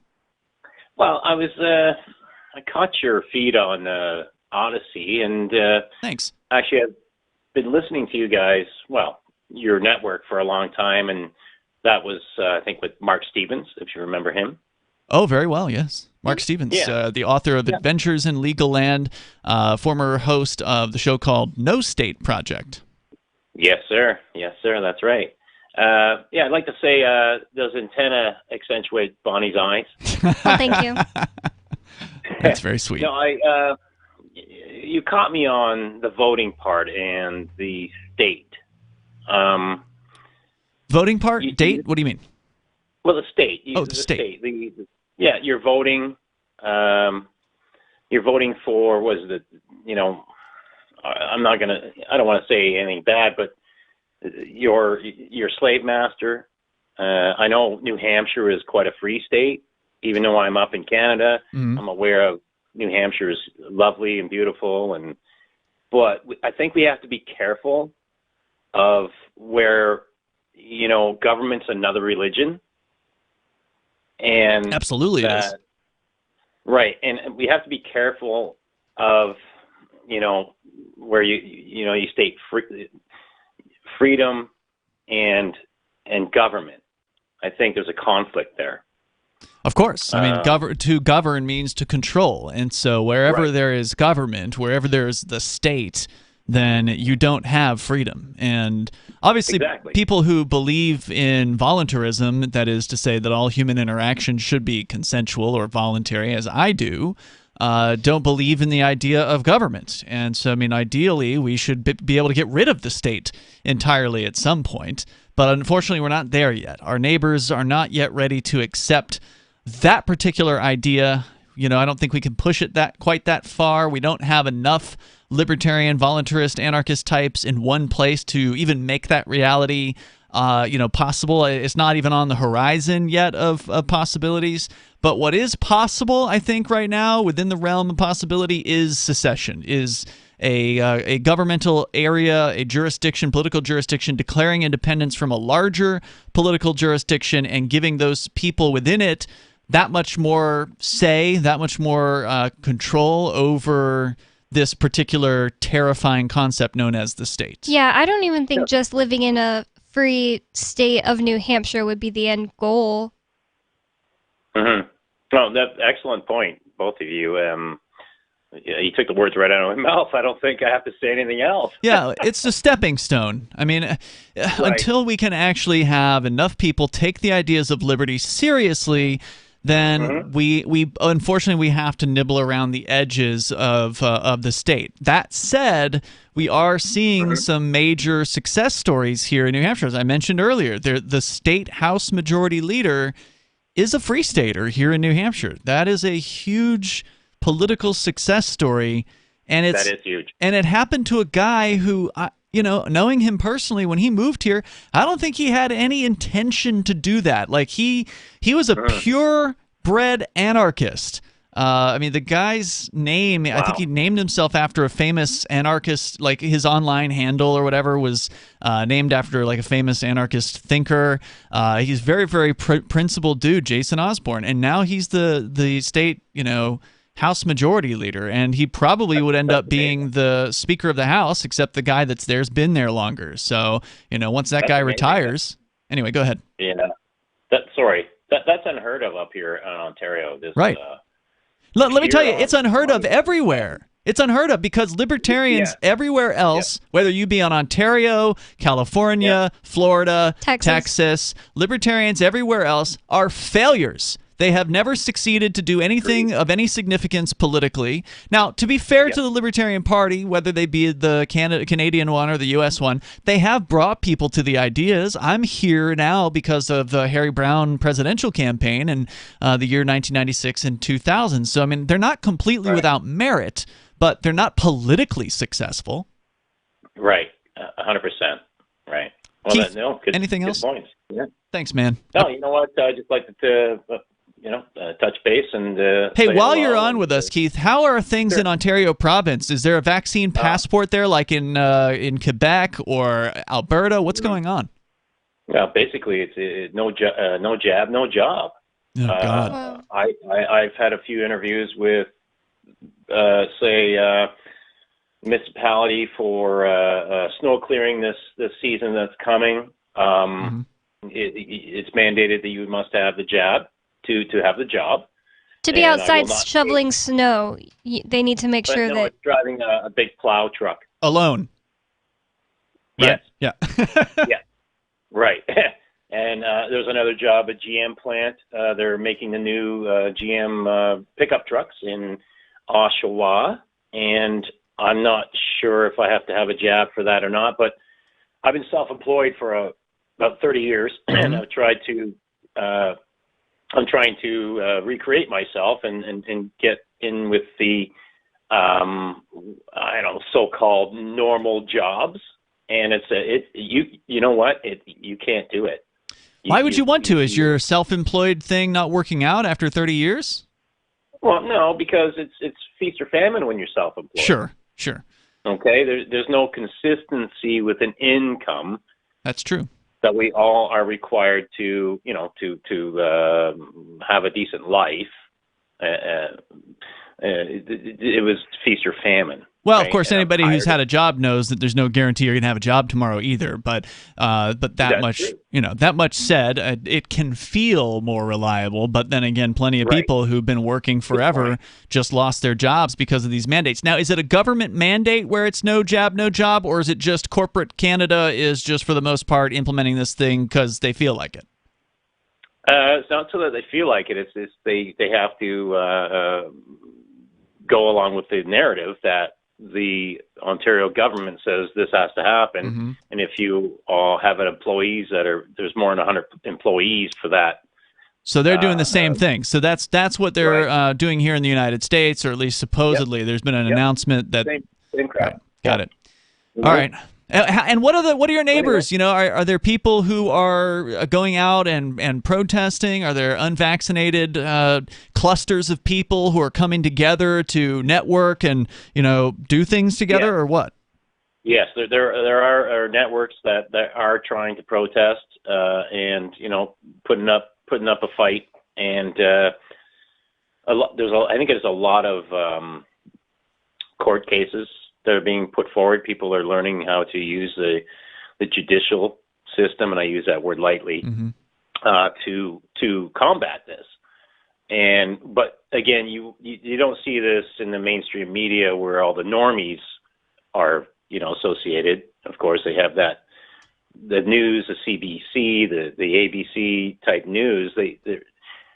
They're not getting the real picture. Nope. They're actually ostracizing me for not getting the jab, even close friends, stuff like that. Not so much family and close loved ones, but this is really separating people, and ultimately is as sad as it can be to lose an old friend. Maybe you've grown so far apart that it's just not worth staying together. Hey, thanks, Keith, for the call. Thanks for sharing the status there in Canada. Yeah, that brings a whole new meaning to toxic friends. Exactly.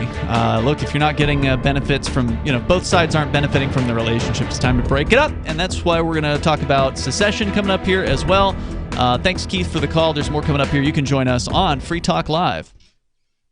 Breaking weather news. Belize is sunny and around 82 degrees every day this week. What's the forecast for your life? If current politics and economic prospects are cramping your freedom, escape to the tropics. UCI Development has affordable second homes for you to own or rent in Belize and other tropical countries. Places with stable governments and growing economies. Secure your freedom now. To find out more, send an email to ftl@ecidevelopment.com. When a lunar observatory detects a radio broadcast originating from Proxima Centauri, the nations of Earth discover their first contact with an alien race may also be their last. With the Proximans facing an extinction-level disaster, Earth must choose between sending a ship on a multi-year journey or allowing nature to take its course. Saving Proxima, a hard science fiction thriller by Travis S. Taylor and Les Johnson from BaneBooks.com. Are you tired of governments murdering people around the world? Stop using their money. There is an alternative. Bitcoin is a stateless, free market, non-political currency. Bitcoin cannot be inflated or controlled by any government. By using their money, you are helping the state. Stop doing it! You have an incredible alternative available now. Learn it, use it, spread it. Get started with Bitcoin at bitcoin.com. That's bitcoin.com. Do you feel like your nation, state, or community no longer holds your values? Have you dreamt of a place where people agree that liberty is important and are free to pursue their projects so long as they respect the property of others? There are many people just like you that are discovering freeprivatecities.com. Their social media links are at the upper right of the page at freeprivatecities.com. All skill levels will be needed when the first of the Free Private Cities opens. It's sooner than you think. Stop arguing and build. freeprivatecities.com. Hey, you are going to love the movie Victimless Crime Spree. It's hilarious, heartwarming, and carries a ton of inspiring freedom messages. Feeling down about the lack of liberty in your life? You need to put on this film with some friends and have a good laugh. It's a true story about me and my friends in New Hampshire living free, singing, dancing, and getting arrested. Of course, it's all on video, and the bad guys, the cops, judges, bailiffs, and sheriffs, they all play their part like it's out of a movie or something. You would think we scripted the whole thing, but it's real life. Go ahead and have a watch, and if it's been a while, have another look. I guarantee you'll notice things now that you didn't notice before. And the best part is that you're going to walk away feeling a renewed sense of your own power. You are the master of your destiny, and you will be free in your lifetime. Victimless Crime Spree. What if you want to hear the latest episode of Free Talk Live, but all you have is your phone, you forgot to download our archive, and you have no data connection? You can call our Listen line at 641-793-0191. That's a long-distance number, so you may incur charges. If not, listen as long as you want. 641-793-0191. The Free Talk Live Listen line, 641-793-0191. There are basically two types of advertising, direct response and branding. Radio is great for direct response with its low cost to listener ratio, but audio can't be beat for branding, which is a longer term endeavor. You want to be the first thing that someone thinks of when they think about your product or service. If you have a local business that you want kept top of mind in your community, call the station. If you need national reach, Free Talk Live's got around 200 radio stations, millions of monthly listening sessions, can suit all budgets, and if we don't think we're right for you, we'll tell you. Email me, mark@freetalklive.com. Don't miss a moment of Free Talk Live. Get our archives daily via our podcast at feeds.freetalklive.com.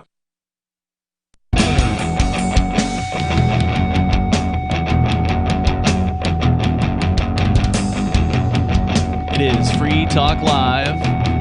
Open phones if you want to join us here. The number is 603-283-6160. That's 603-283-6160. Somebody in the chat room in YouTube chat says they only answer callers that pander to them. Not true. We only answer all callers. Yeah, we literally will take every single phone call. I would much rather speak to somebody that doesn't agree with me. I mean, I love being here on the show with you, Bonnie, but, we agree on a lot of stuff. Every now and then, if I find something we disagree on, I like to talk about that. But I especially like it more when somebody calls in with an opinion I haven't heard before, or a point that they want to make about something we're discussing, or something completely different than what we're talking about. It really is open phones here on Free Talk Live. And when we say open phones, it means the phones are open. If we're not taking calls, that means you can get on the line. A lot of people think when they hear talk radio, and you're not supposed to admit this. Like, when I started doing Free Talk Live almost 20 years ago, they sat us down in the general manager's office in Sarasota, Florida at Clear Channel Radio, and they went down the list of the rules of talk radio. And one of the rules of talk radio is you're never supposed to admit that you don't have a call on the line, or that there's no callers on hold or whatever. It's like, but we're an open phone show.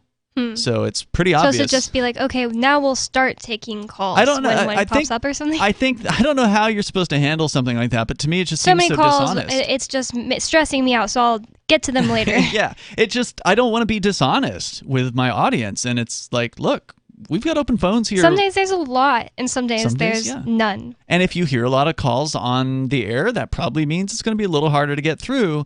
But that's usually only on like a Saturday. It's pretty rare. Like, almost never do we have full phones on a weeknight. Almost never. One thing I know is true. If you're having relationship issues, call 603-283-6160 so I can give you advice. Okay. Bonnie wants to help you. You can dial in 603-283-6160. We also want to talk about independence. And Bonnie, you had a story from the Mises Institute, because finally, people are starting to take the issue of independence for the various different states out there seriously. Yeah, I've been nonstop being inundated with people talking about secession. Tom Woods and his guests that he has on. Yep. Learning about new people from there. I put hashtag NHExit on one of my Instagram posts, and I got 2 people like my thing, so I have New Hampshire independence people to follow. Alu Axelman from LibertyBlock.com has been just killing nonstop, yep. Yeah, he's a machine. I mean, that guy just keeps cranking out the content. He's writing books. He's posting blogs. He's doing debates. Yeah, he's in a debate here. We've actually got not the entire debate, but we've got the opening statements from him and whoever the other guy is. He's winning debates. Well, yeah, that's right. He did technically win this debate. I think 77% of the audience voted in his favor at this particular debate, although it's obviously a liberty-friendly audience. But that said, maybe we'll play some of those clips coming up here in a moment. But you wanted to get into this Mises story, Bonnie, so let's do that. Yes, this is from the Mises Institute, libertarian think tank, like you said earlier. Yeah. The article's name is 3 Reasons to Start Taking Secession Seriously. Last month, the Center for Politics at the University of Virginia released a new study which showed that at least among those polled, roughly 4 in 10, or 41% of Biden and half, 52% of Trump voters, at least somewhat agree that it's time to split the country, favoring blue-red states seceding from the Union. And those numbers wouldn't have been there 5 years ago. They just wouldn't have. People weren't ready for this. But now things are starting to change. Moreover, majorities in both groups agreed that there are many radical, immoral people trying to ruin things. And that was a quote. Right. It's usually the other side, which is full of radical, immoral people, whoever they are. And that, quote, "It is the duty of every true citizen to help eliminate the evil that poisons our country from within." This is what they agreed with. This was part of the questions that they agreed with? Yep. Okay. The majorities in both groups agreed with those sentiments. Got it. One might conclude that people who think that things are generally going well in a country aren't so concerned with the evil within that they think it's time to split the country. Oh, I see. So, obviously these people don't think the country is doing well if they think it's time to split the country. Mm-hmm. And they're concerned about getting rid of the evil within. Which can't be done. D.C. cannot be de-evilified. You cannot get rid of the evil in Washington, D.C. Also, what Never. do you really think you can do about Southern California when you live in Maine? Nothing. Nothing. I hate when people say, this country. Like, we need to do something about this country. Like, honestly, you shouldn't have any power to do anything about Southern New Mexico when you live in Washington State. Yeah, we have nothing in common with those people, with the exception of the fact that we're all human beings. I mean, as far as our viewpoints are concerned, we're very, very different. We've got more in common geographically with the people in Quebec than we do. We're here in New Hampshire. The weather's more similar in Quebec than it is, in Southern California. The people are different in these places. It just doesn't make any sense. It's just silly whenever people talk about a whole country like they can do something about it. It seems that President Biden has been unable to unite the country after all, in spite of his promises. Did anyone believe he would? I don't understand how you could believe he could do anything. Did anyone believe Obama was going to bring about change? I mean, I'm sure people did. All of these politicians are liars. But, of course, they didn't change anything. No. Didn't unite anything. Not that it really means anything. Those are just buzzwords. Of course. It seems that President Biden has been unable to unite the country after all, in spite of his promises that it's time to heal in America, and that he will be a president who seeks not to divide, but to unify. And now, literally, his Speaker of the House, or whatever she is, the redheaded lady. Pelosi? No, not Pelosi. Oh, not Speaker of the House, sorry. What's the one that always does, press conferences for him? Oh, the spokesperson. Yeah, the redheaded lady. Pataki or Pisaki or something. Yeah, Psaki, there we go. Jen Psaki. She said, point blank, that there would be two different rules for people who are vaccinated and unvaccinated. Sure. And he ran on a campaign of being a president that thinks it's time to unify, not to divide. Yeah, what a load. Rather, it appears the country embraces a hard divide over a variety of issues, with vaccine mandates and parental rights in public education being only the most current ones. Mm-hmm. At this point, there's no reason to believe that these divides are simply going to go away. Secession is likely to become even more mainstream, as has been occurring in recent years, and as the old liberal consensus of the mid-20th century resides ever more into the distant past. Moreover, opponents of secession are clear that they're not willing to tolerate a separation that would allow Americans in neighboring jurisdictions to embrace other models of society or governance. But in the real world, major political changes can come suddenly and in unexpected ways. In 1987, most Soviets still assumed the USSR would continue to exist for many more decades, if not centuries. Sure, it had been there for decades already, so why wouldn't it continue? And the U.S. has been around for, a couple centuries at this point. So it's understandable that people believe that this thing, this union, is going to continue forever. It says but because nothing of this. lasts forever. Hold that thought, Bonnie. We're going to continue here in moments, more with what Mises has to say about why secession should be taken seriously. 3 reasons, right? Why secession should be taken seriously. And if you're not taking it seriously, I want to know why not. The number here, 603-283-6160. This is Free Talk Live. If you want to bring more liberty into your community, there's something you should see. Intercoin, the movement you might want to join. If you like Bitcoin, break through. It's true. It's truly something new. If you'd like to see real prosperity, start your own currency, boost the economy. Intercoin, the movement you might want to join. If you like Bitcoin, its impact's hard to overstate, results you can appreciate. If you're tired of relying on the state, want to make your own community great, homelessness and hunger to eliminate, let the wealth accumulate. Don't Don't wait for the growth rate to accelerate. Go to intercoin.org and get the coins for yourself. From Feature Story News in Washington, I'm Simon Marks. President Biden says his government was clumsy in its handling of a controversial submarine deal with Australia that led France to withdraw its ambassador from Washington.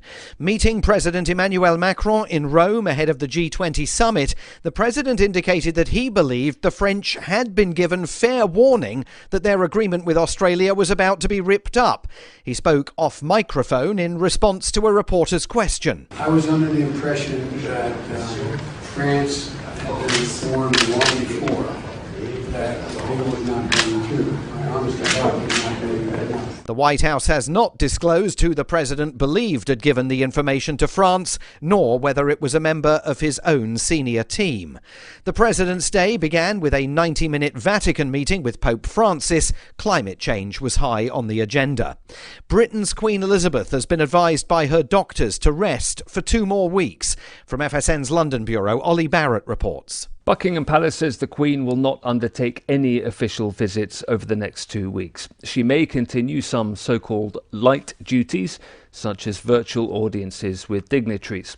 There is said to be a firm intention on the Queen's part to be at Remembrance Sunday events in person on the 14th of November. The 95-year-old spent a night in hospital last week for what were described as preliminary investigations. Earlier this week, it was announced she wouldn't attend the COP26 climate summit in Glasgow, but would deliver a video address to delegates. Ollie Barrett, London. The European Commission has suspended funding to the World Health Organization's programme in the Democratic Republic of Congo over the global health body's handling of a sexual abuse scandal. From FSN's bureau in Kinshasa in the DRC, Chris Ochamaringa reports. Authorities at the EU say the suspension of funding for the World Health Organization operations in the DRC will affect 5 programs that they've been supporting. The programs include the health body's COVID-19 and Ebola operations. The decision comes a month after an independent investigation uncovered 83 cases of sexual abuse committed by staff of international aid agencies during an Ebola outbreak in eastern DRC. 21 of the implicated officials were employees of the WHO. An independent panel blamed the WHO for structural failures that led to the sexual abuse. Chris Ochamringa, Kinshasa. Another Republican congressman who supported President Trump's impeachment has announced he's standing down. Adam Kinzinger of Illinois has been one of the former president's most outspoken Republican critics. He says his political career is not over, and he's founding a new centrist organization that could further threaten Republican unity. From bureaus worldwide, this is FSN. We're still not sure why you'd want to watch, but our video feed is streaming nightly for free at cam.freetalklive.com.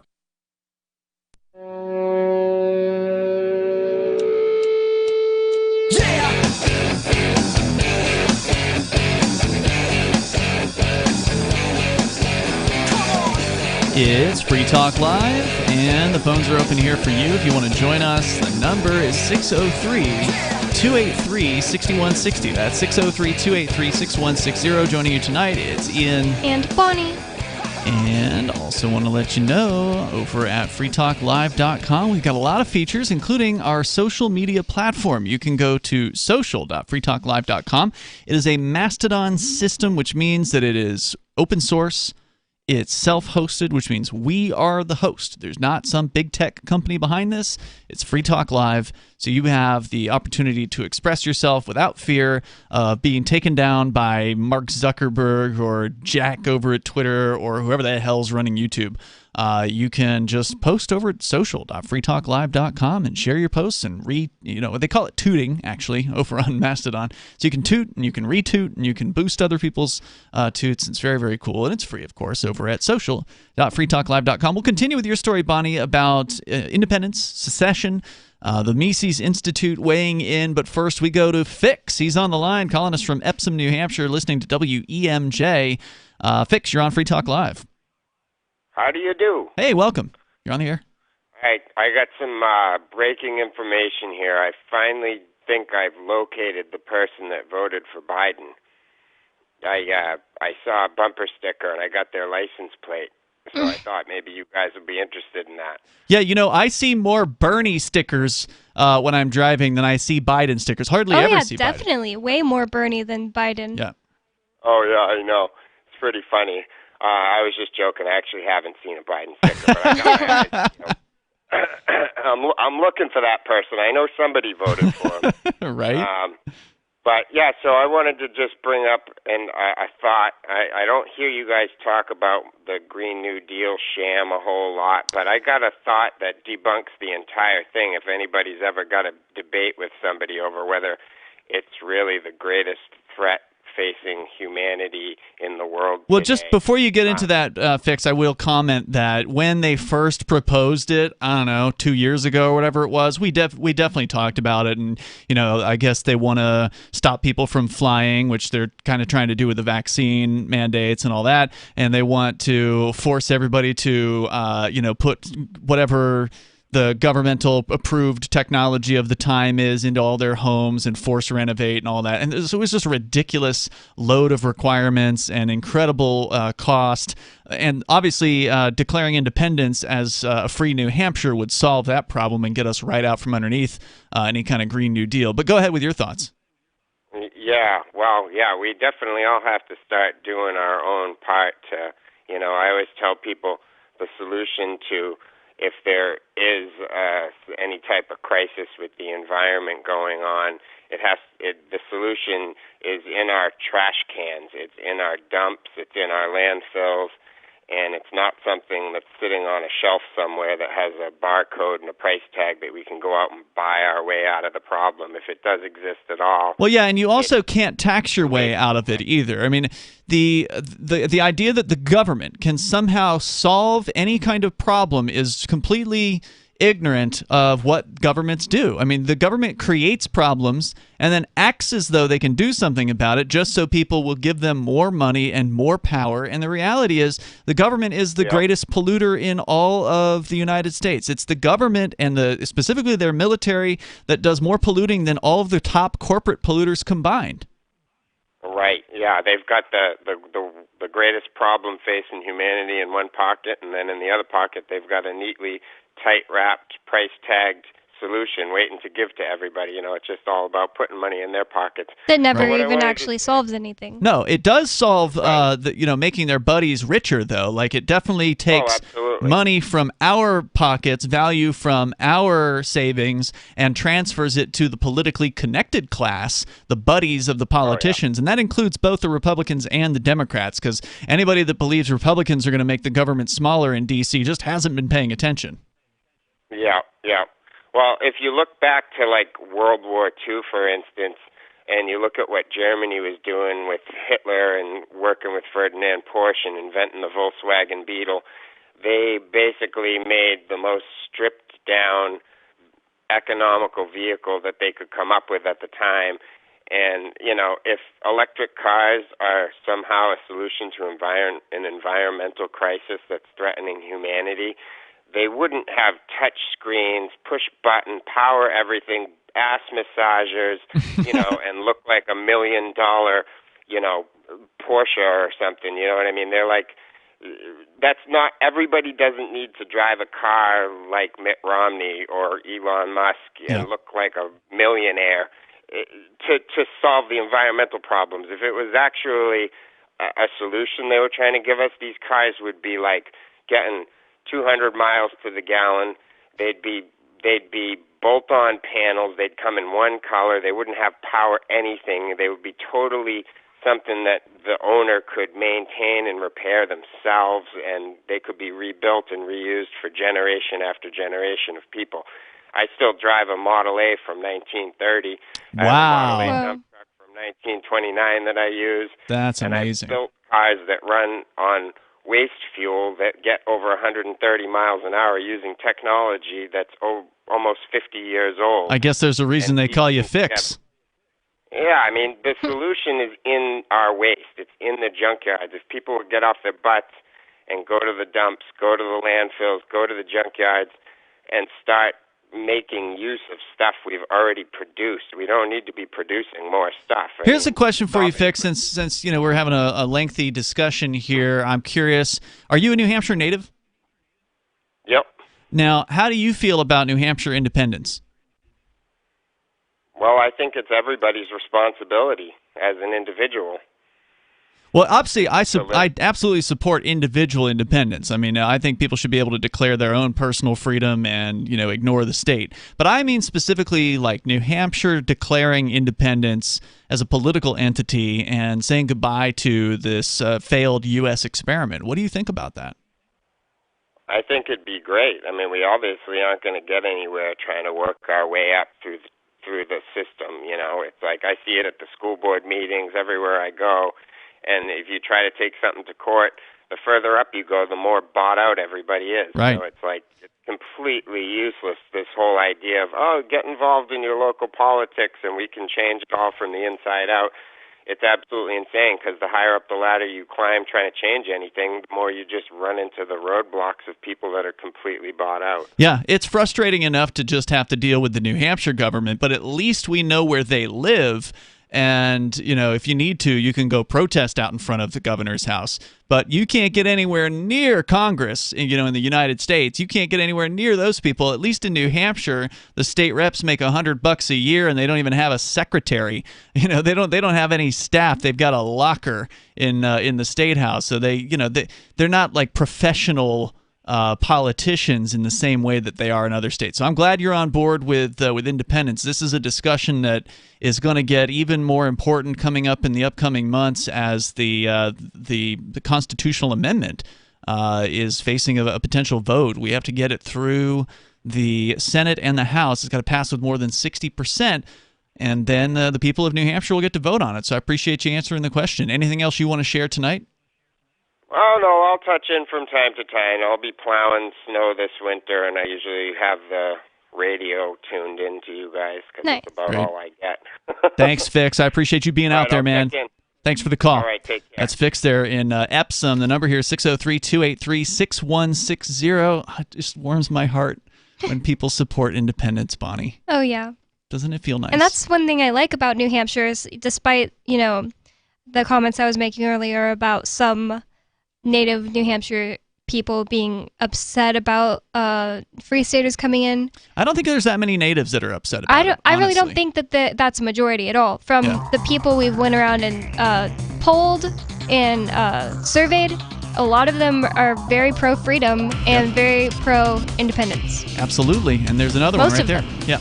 The number here is 603-283-6160, and that's why New Hampshire has retained more freedom over the years. That's why New Hampshire is arguably the most free of all of the states, because of those New Hampshire natives, those Granite Staters that really do understand live free or die. There's more coming up here in moments. This is Free Talk Live. On Free Talk Live, we're bringing people to the ideas of liberty every day. From wrestling superstars like Glenn Jacobs. You guys really are having an impact, I believe. Like I said, a lot of where I am now is due to listening to Free Talk Live. You changed my mind on some very important issues years ago. To random people tuning in on the radio. I was kind of stuck in the left-right paradigm. I heard your show by chance on a Saturday night. From there, I went on, joined the Free State Project, and become an amplifier. So, I mean, that's really the reason why I amp is because I know that if it wasn't for you guys being on as many stations as you are, I never would have found the ideas of liberty. You can help more people hear the message of liberty by joining Free Talk Live's AMPS program on Patreon for as little as $5 a month. And you'll get access to special perks. Visit amps.freetalklive.com, amps.freetalklive.com. Looking for a great real estate investment? Consider New Hampshire, which is ground zero for the Liberty Movement. Your first call should be to Mark Worden from Porcupine Real Estate. He's more than just a real estate agent. He's your New Hampshire concierge. Where are the best places to live? Do you want farm, city, the burbs, or forest? Do you want a duplex or multifamily building so that renters pay your mortgage? There are homes in all price ranges in New Hampshire, and Mark can help with financing too. Invest in liberty and property. Mark Worden can help. PorcupineRealestate.com. Tired of cancel culture? Sick of mega tech corporations holding an axe over your head? Join the LRN.FM Matrix chat server. It's self-hosted, so no one else can tell us what to do or say. Don't like the existing channels? You can make your own. You can even connect into some of our channels from other Matrix servers. It's federated. For the full LRN.FM Matrix experience, though, you should join our server via the step-by-step instructions at chat.lrn.fm. chat.lrn.fm. The Free State Project has reached its goal of 20,000 liberty lovers who've pledged to move to New Hampshire and get active to achieve liberty in our lifetime. Perhaps you're trying to figure out what part of New Hampshire should be your destination. If so, consider Keene. You'll find more than 150 reasons to move to Keene at move.freekeene.com. Keene is famous for its historic, publicity-generating activism, as well as being the liberty media capital of the world. It's home to freekeene.com, New Hampshire's destination for liberty activism, news, and opinion. For years, we've been compiling over 150 reasons to move to Keene at move.freekeene.com, where you'll learn about some of what's happening here and what makes Keene a great place to live. If you love liberty, you'll probably enjoy anywhere you end up in the Shire. But do your due diligence first. Please visit move.freekeene.com for the full list of over 150 reasons to move to Keene. That's move.freekeene.com. Some of you asked, and now we've delivered. LRN.FM's live Keene, New Hampshire studio shows are now streamed in HD on Twitch. Visit our channel at twitch.lrn.fm and give it a follow. If you have Amazon Prime, you get one free subscription on Twitch. If you use it on our channel, Twitch will give LRN.FM a monthly piece of your Prime subscription cost. So please watch, follow, share, and subscribe to twitch.lrn.fm. That's twitch.lrn.fm.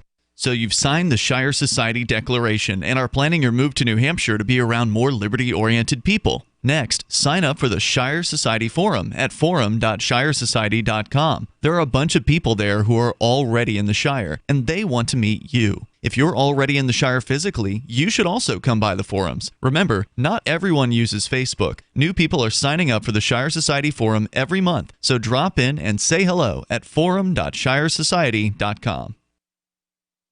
You can help spread the ideas of liberty with our Patreon for just $5 per month at amps.freetalklive.com.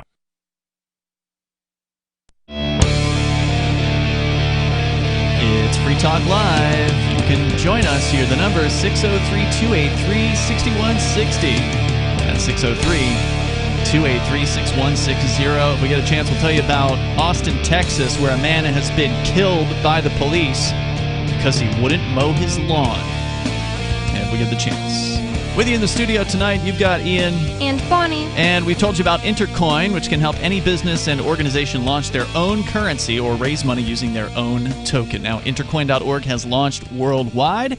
And if there's a token you want to launch or an app you want to build, go to Intercoin.org and enter your email, and the team will get in touch and learn about your needs. And while you're there, if you want, you can get some Intercoin investor tokens for yourself. And there's going to be, I think, some big news coming up on Tuesday, as Intercoin is going to announce that the Intercoin investor token is going to be available on its very first ever centralized exchange. Now, we're not yet sure.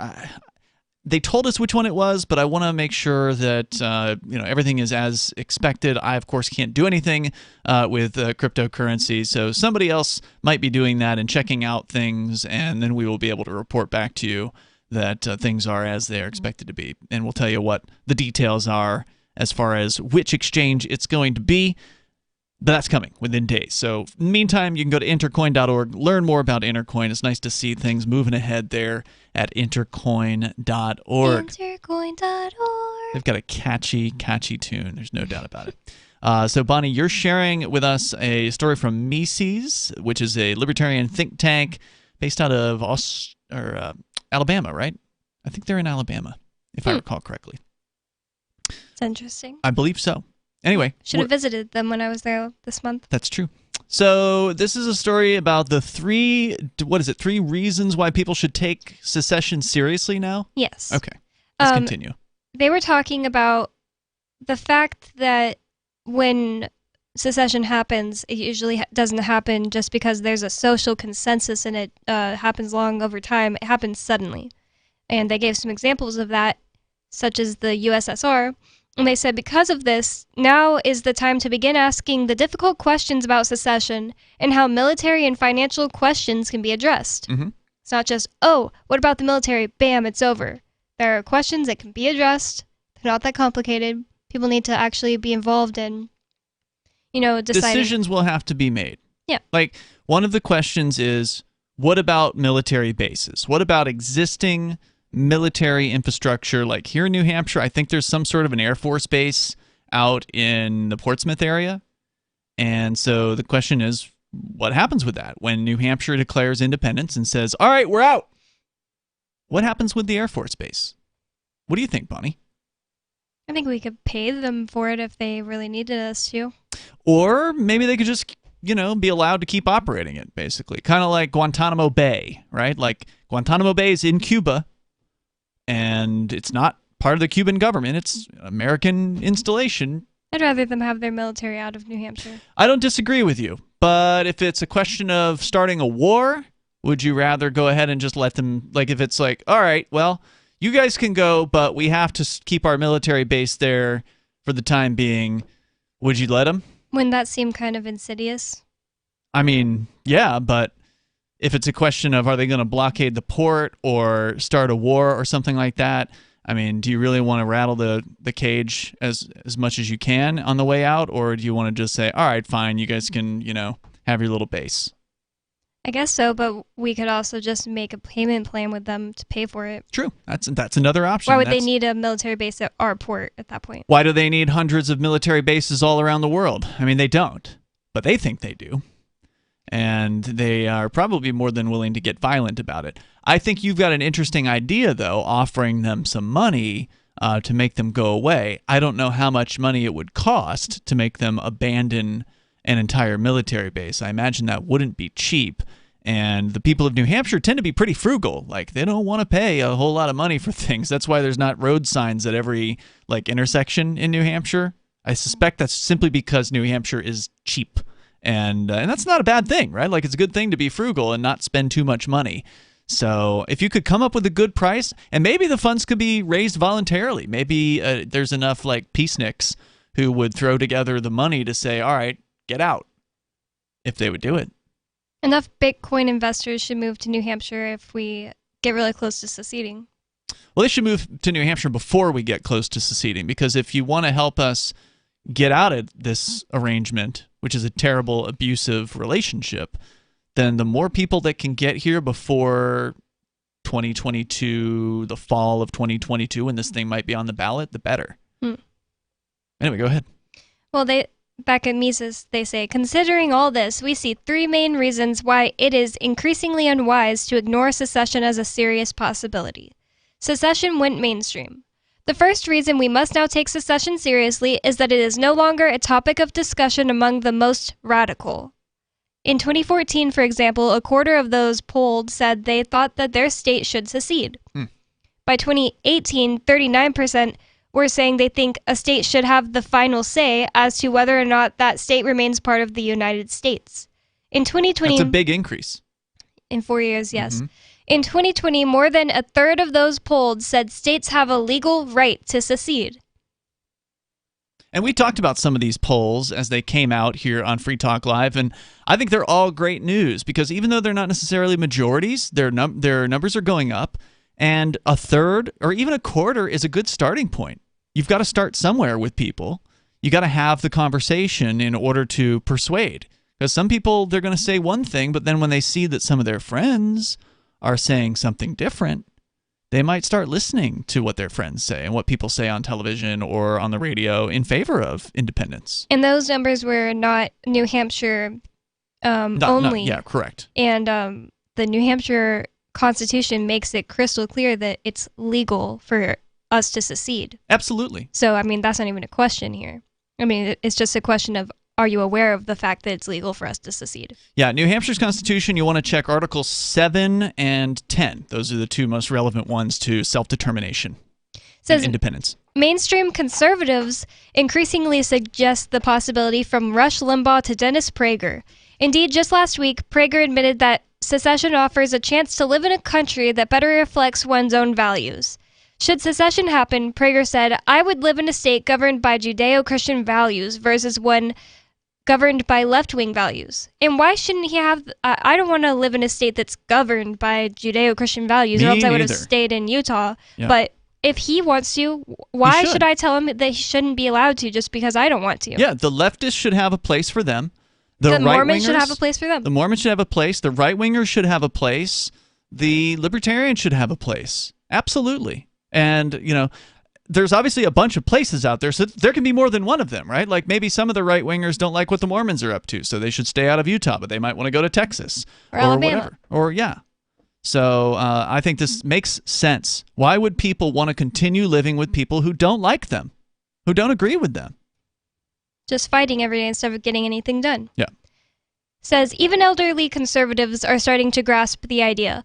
Separation brings choice, and choice is better than ossified notions of patriotism. Indeed, it appears it's no coincidence that older conservative operatives like Prager have been among those who are late to warm to the idea of secession. According to Zogby's 2020 poll on secession, favorable attitudes towards secession decline as the poll group gets older.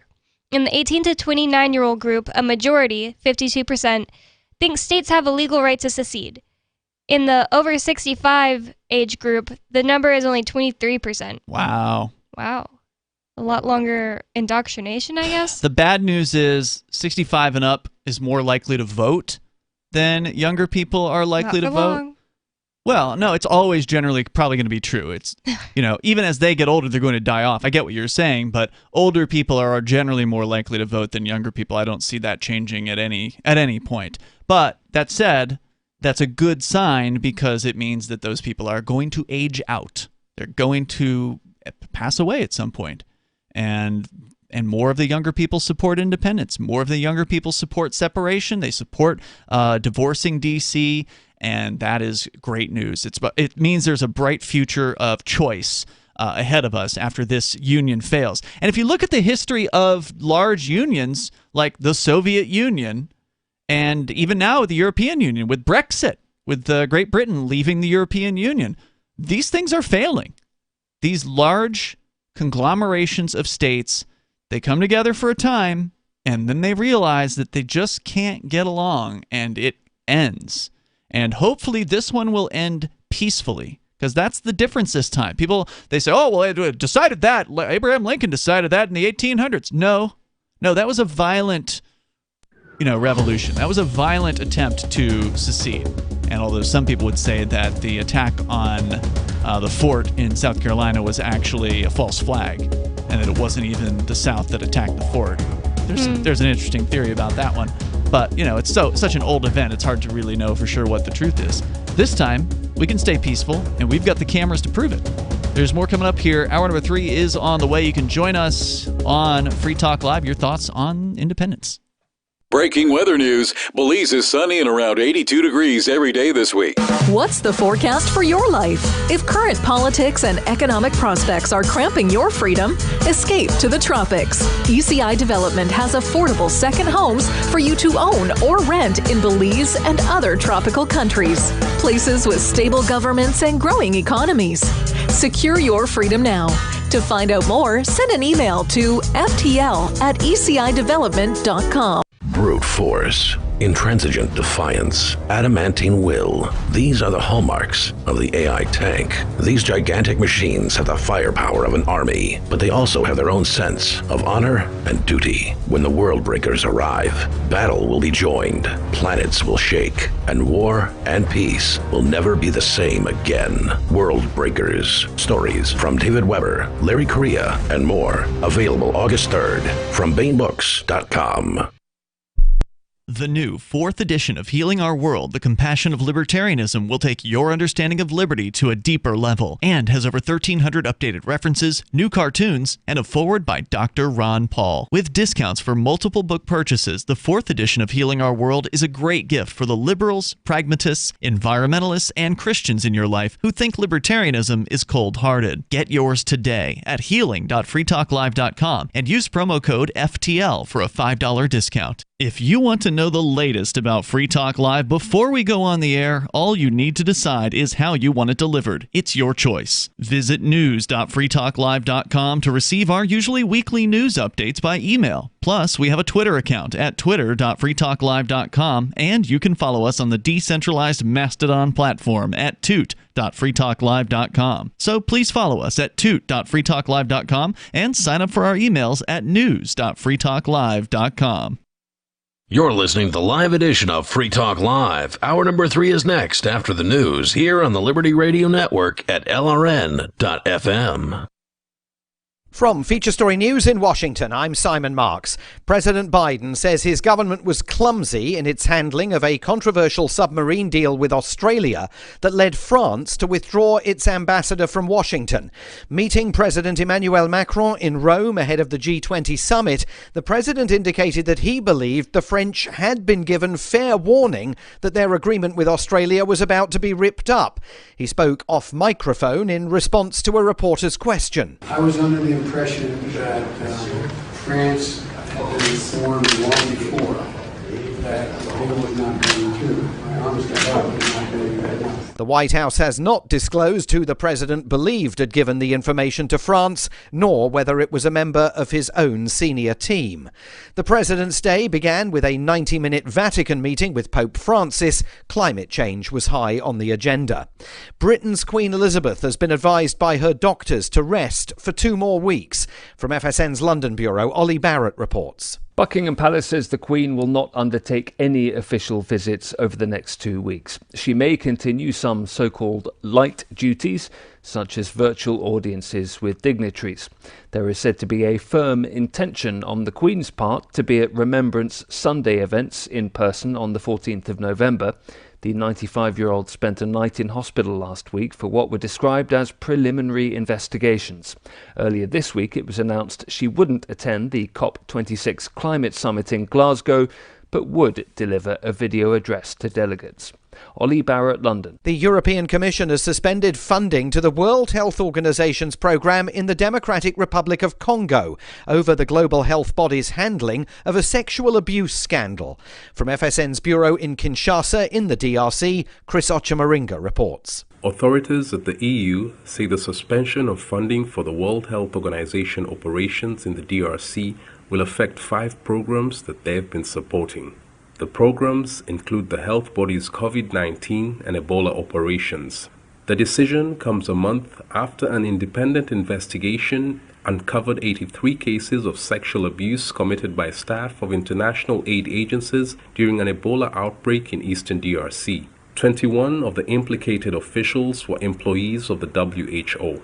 An independent panel blamed the WHO for structural failures that led to the sexual abuse. Chris Ochamringa, Kinshasa. Another Republican congressman who supported President Trump's impeachment has announced he's standing down. Adam Kinzinger of Illinois has been one of the former president's most outspoken Republican critics. He says his political career is not over, and he's founding a new centrist organization that could further threaten Republican unity. From bureaus worldwide, this is FSN. With FSN Spotlight, I'm Simon Marks. Today, the extraordinary row over fishing rights between Britain and France, after the French detained a British trawler and fined another one for allegedly illegally fishing for scallops in French waters. Routine checks were carried out off the coast of Le Havre. The owners of the detained ship say their crew was operating completely legally, but the French say a post-Brexit trade dispute over fishing licences requires resolution by the beginning of next month, or they will bar British boats from some French ports. Jonathan Miller, a columnist with the UK magazine The Spectator, says there's a domestic political aspect to the French behaviour. This is an extraordinary episode in a bigger thing, which is the re-election of Emmanuel Macron. He's gone into this kind of hissy fit diplomacy, this tantrum diplomacy. He's currently having rows with the Algerians, the Australians, the Americans, the British, the Swiss, and now he's kind of absurdly going over to war over a few scallops, or as the French call them, Coquille Saint-Jacques. Indeed they do, but whatever you call them, there is a growing battle over them, and the British government says France's threats are disappointing and disproportionate, while the French say the British are pushing too hard to test the patience of Paris. The main news again, President Biden says his government was clumsy in its handling of a controversial submarine deal with Australia that led France to withdraw its ambassador from Washington. Britain's Queen Elizabeth has been advised to drop all public engagements and rest for 2 more weeks. And the EU has suspended funding to the World Health Organization's program in the Democratic Republic of Congo over a sexual abuse scandal. There's more from us on Twitter @FeatureStory. And that is the latest Feature Story news. Simon Marks reporting. I'm Brooke Alvarez, and while I may not acknowledge your presence in person, and if you try to approach me, you'll most certainly be hit in the face with the stinging nettles I carry on me at all times, I like to take a moment every now and again to answer your questions so that you can get to know the real me. Here's a tweet from @Kirkamunga saying, what is the most important thing to remember when talking to people who may not be as informed as you? I love this question, Kirkamunga. There are 3 simple steps to dealing with uninformed people. First, when you realize that someone doesn't know something, repeat very loudly in their face the thing they don't know. For example, you don't know who the Prime Minister of Zimbabwe is? Second, look to everyone around you and let them know that this person is completely ignorant. Hey everyone, Sebastian doesn't know who the Prime Minister of Zimbabwe is. Third, you call up the Prime Minister of Zimbabwe and tell him that Sebastian doesn't know who he is, and then laugh really loudly until the ignorant person just leaves in utter shame. If you'd like to ask me a question, just tweet it to my handle @BrookeAlvarez or post it to my Facebook wall. This is the Onion News Network.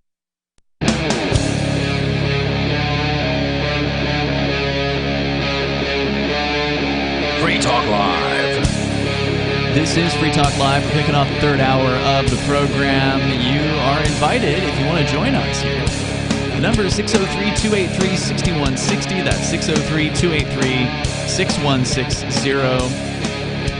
And you can bring up anything you want. We're going to go back to your phone calls coming up here. Also, Bonnie is in the middle of a story from the Mises Institute, the pretty libertarian think tank out there, weighing in on the idea of independence, secession, for the various different states out there that want it. And if you want to stay with the empire, then stay with the empire. But a lot of us are sick and tired of this crap. And now people are starting to take this idea seriously. There's been a movement in Texas for quite some time. There's been a movement in California for quite some time. Until this year, there's been some, rumblings in New Hampshire. But this year, I think New Hampshire is really breaking out of the pack and taking the lead, at least as far as the political process is concerned. There's a constitutional amendment that has been proposed by 9 state representatives, and the maximum who can propose a bill is 10, so almost the maximum, which is nice. And that constitutional amendment is it's working its way through the system right now. It is yet to actually be assigned a bill number, so that's coming. Once we have a bill number, we'll be able to tell you it's CACR X, whatever the bill number is, but we don't know that yet. So it's still the very early part of the process, but people are starting to take secession seriously. It's Ian and Bonnie here. Let's go to your phone calls, though. You can bring up anything. Joe, you're on the line in Maryland. Go ahead, Joe. Hey, how you doing? What's on your mind, Joe? Hey, I was calling up to find out what happened because, I had an operation, then I was in physical rehab for 8 months and 17 days, and yikes! I hear Crypto 6 and guys are in jail and nobody's not around anymore. What happened? Yeah, well, let me see if I can keep this as brief as possible. March 16th at 6 in the morning, we had our windows in the house busted in. The front door on nobody's side was smashed in with a battering ram attached to a Bearcat.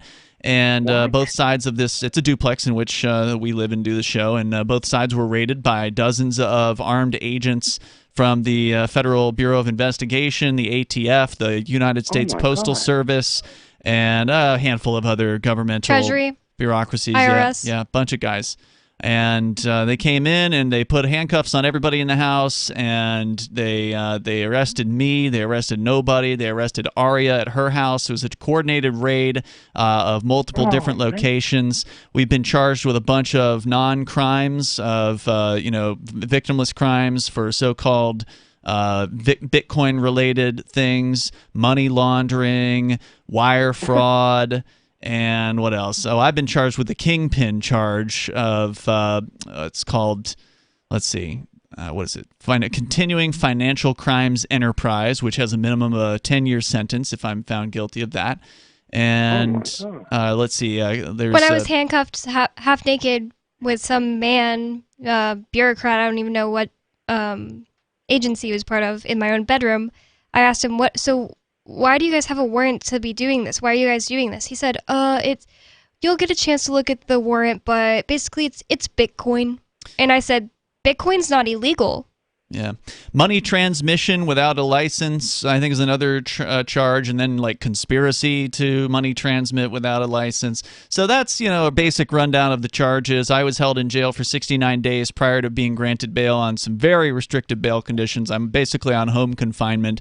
I'm only allowed out of the house with advance permission from my probation officer. I've got a tracking bracelet on my ankle. Our friend Nobody is also out. He spent 6 months behind bars before finally being granted bail. He is told he can leave his house. However, he's not allowed to speak publicly on the radio. He's not allowed to do television interviews. So they've taken away his freedom of speech, and they've taken away all our abilities. Those of us who were charged, Bonnie, you were not charged. You were just handcuffed while they were searching the place. So those of us who were charged, we're called the Crypto Six, and the website is thecrypto6.com if you want to learn more about it. But those of us who are charged are facing, years behind bars, and there are no victims to these supposed crimes. So that's kind of a rundown for you. Luckily, everybody is out. Only Nobody and I were held for more than the first day. Aria and the rest of the Crypto Six, which includes a grandmother, were actually released the same day. So it was just me and Nobody that were held behind bars for a lengthy period of time. Oh wow, I'm sorry to hear about that, because I really enjoyed your station. I missed it so much when I was in the hospital and Well, stuff. thank you. And the show never went away. Bonnie, Captain Kickass, Chris Wade, and a bunch of the other folks, stepped up and took care of things while I was in jail, and Nobody was in jail. So, the show never stopped. Free Talk Live continued. I think we were off the air for one day after the feds tore out wires from our studio, which was completely unnecessary. And the entire raid was completely unnecessary, of course. But, they've got their toys and they want to use them, so they did. Well, also glad to hear that you're out of the hospital and that you seem to be doing better. Yeah, congratulations on that, Joe. Thanks for coming back to us. I can't walk or anything like that. I'm still struggling and stuff. I had like a 10-inch pipe put in my lower back and had my nerves. Yeah, I had all that stuff. That's why I was in the hospital for so long. Well, we're glad you came back, man. Thanks for being out there. This is my favorite show to listen to. Cool. What else did you want to share with us tonight besides just curious, being curious about what happened to us? Is there anything else on your mind? Oh man, I'm just really I'm really upset. I don't hear all the regular guys and everything on there.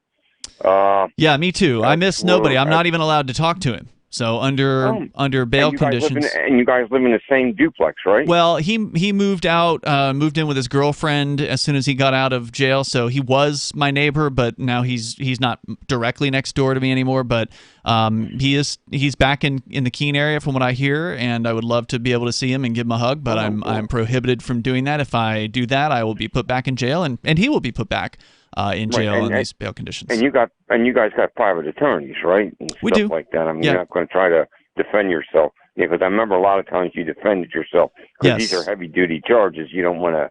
Yep, no, I agree with you. Every time I've been charged with stuff at the state level, it's always been a misdemeanor or a violation. I've always taken those cases myself. But this one, we do have private attorneys, and they seem to be pretty good. But it's going to be at least several more months before we see the inside of a courtroom. It's federal court, and it does not move quickly. And there's a huge amount of discovery in this particular case. Apparently, there's like 100,000 documents that our attorneys are going to have to go through. So it's an insane attack on the freedom to help people find Bitcoin, to connect people with Bitcoin, and they hate Bitcoin, and they want to take us down, and they want to send a message, and we're not going to go down easy. That's for sure. We're definitely going to stand up and make it difficult for them. Well, I'm going to put you all in my prayers and things like that, and hope that best for you. You don't serve any time or anything. Thanks, Joe. I appreciate you, man. Thanks for the call tonight. I appreciate hearing from you. And thanks for the kind words as well. The number is 603-283-6160. Unfortunately, that's the world we live in. The federal government gang hates cryptocurrency. And the reason they hate cryptocurrency is because it takes power away from them. It allows the individual to empower themselves and have the power of money, which historically the government has controlled. And now they are losing that control. And they're not happy about it. Yep. I mean, the banks and the government work together to keep, all the power in their hands together. And that's exactly right. The banks are a huge part of this this particular case. The government couldn't have made this case without the cooperation of the banks. So whatever their case is, we still haven't even seen all the evidence yet. So who Bitcoin knows? makes banks pretty much irrelevant. I'm sure there's going to be like Bitcoin banking services. They're if you working want on them. it. The smarter banks are looking into Bitcoin. The smarter banks are, dipping their toes in the water, and they're learning about it, and they're figuring out ways that they can offer cryptocurrency-related products to their customers. And I support them. It should still be optional. You should still absolutely. be able to just, have your Bitcoin in your own wallet and have your own keys. And it always will be. And that's one of the things that really irks them, that people can now just opt out of their system of money, their scam system of money with $1, which is a total scam, top to bottom. Pyramid scheme. It's always going to lose value over time, whereas cryptocurrency can go up in value and tends to, it seems like, over time. If you want to join us here, the number is 603-283-6160. That's 603-283-6160. Tom in Baltimore asks, is there a legal fund set up for contributions? I think there's something over at thecrypto6.com, but I'm not involved in it. And honestly, we're taken care of as far as attorneys are concerned, Tom. So thank you for asking, but feel free to give if you like. More coming up. Are you tired of governments murdering people around the world? Stop using their money. There is an alternative. Bitcoin is a stateless, free market, non-political currency. Bitcoin cannot be inflated or controlled by any government. By using their money, you are helping the state. You have an incredible alternative available now. Learn it, use it, spread it. Get started with Bitcoin at Bitcoin.com. That's Bitcoin.com.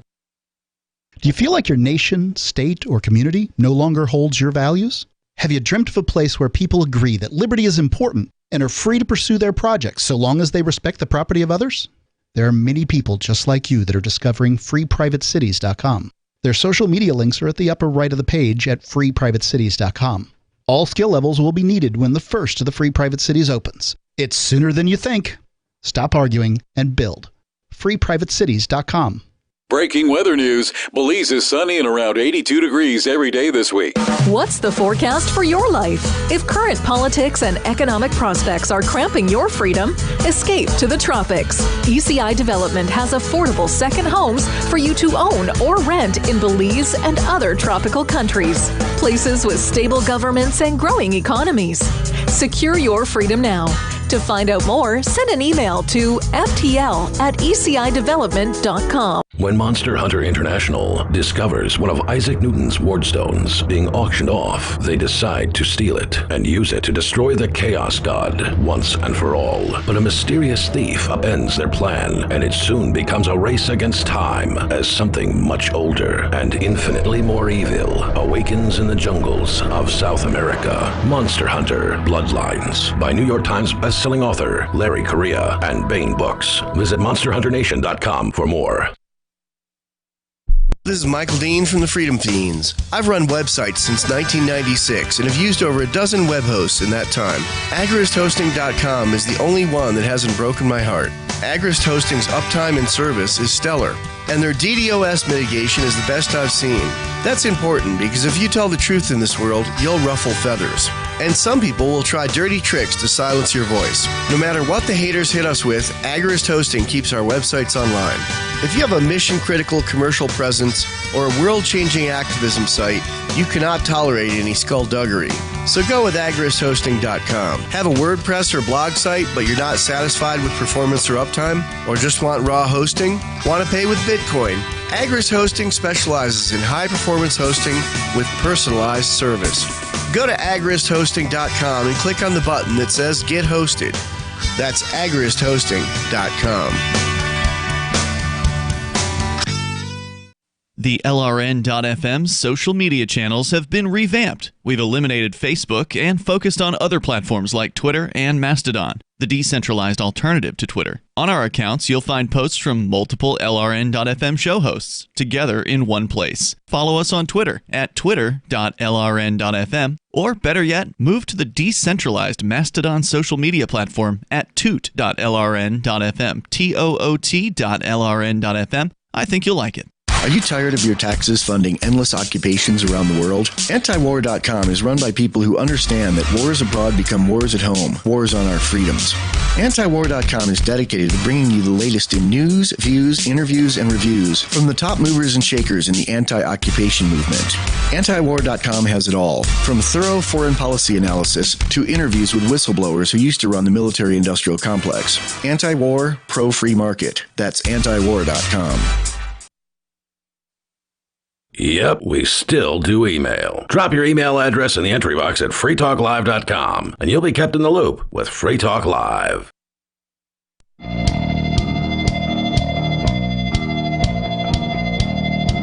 Free Talk Live. You can join us and bring up what you want. Right here, the number is 603-283-6160.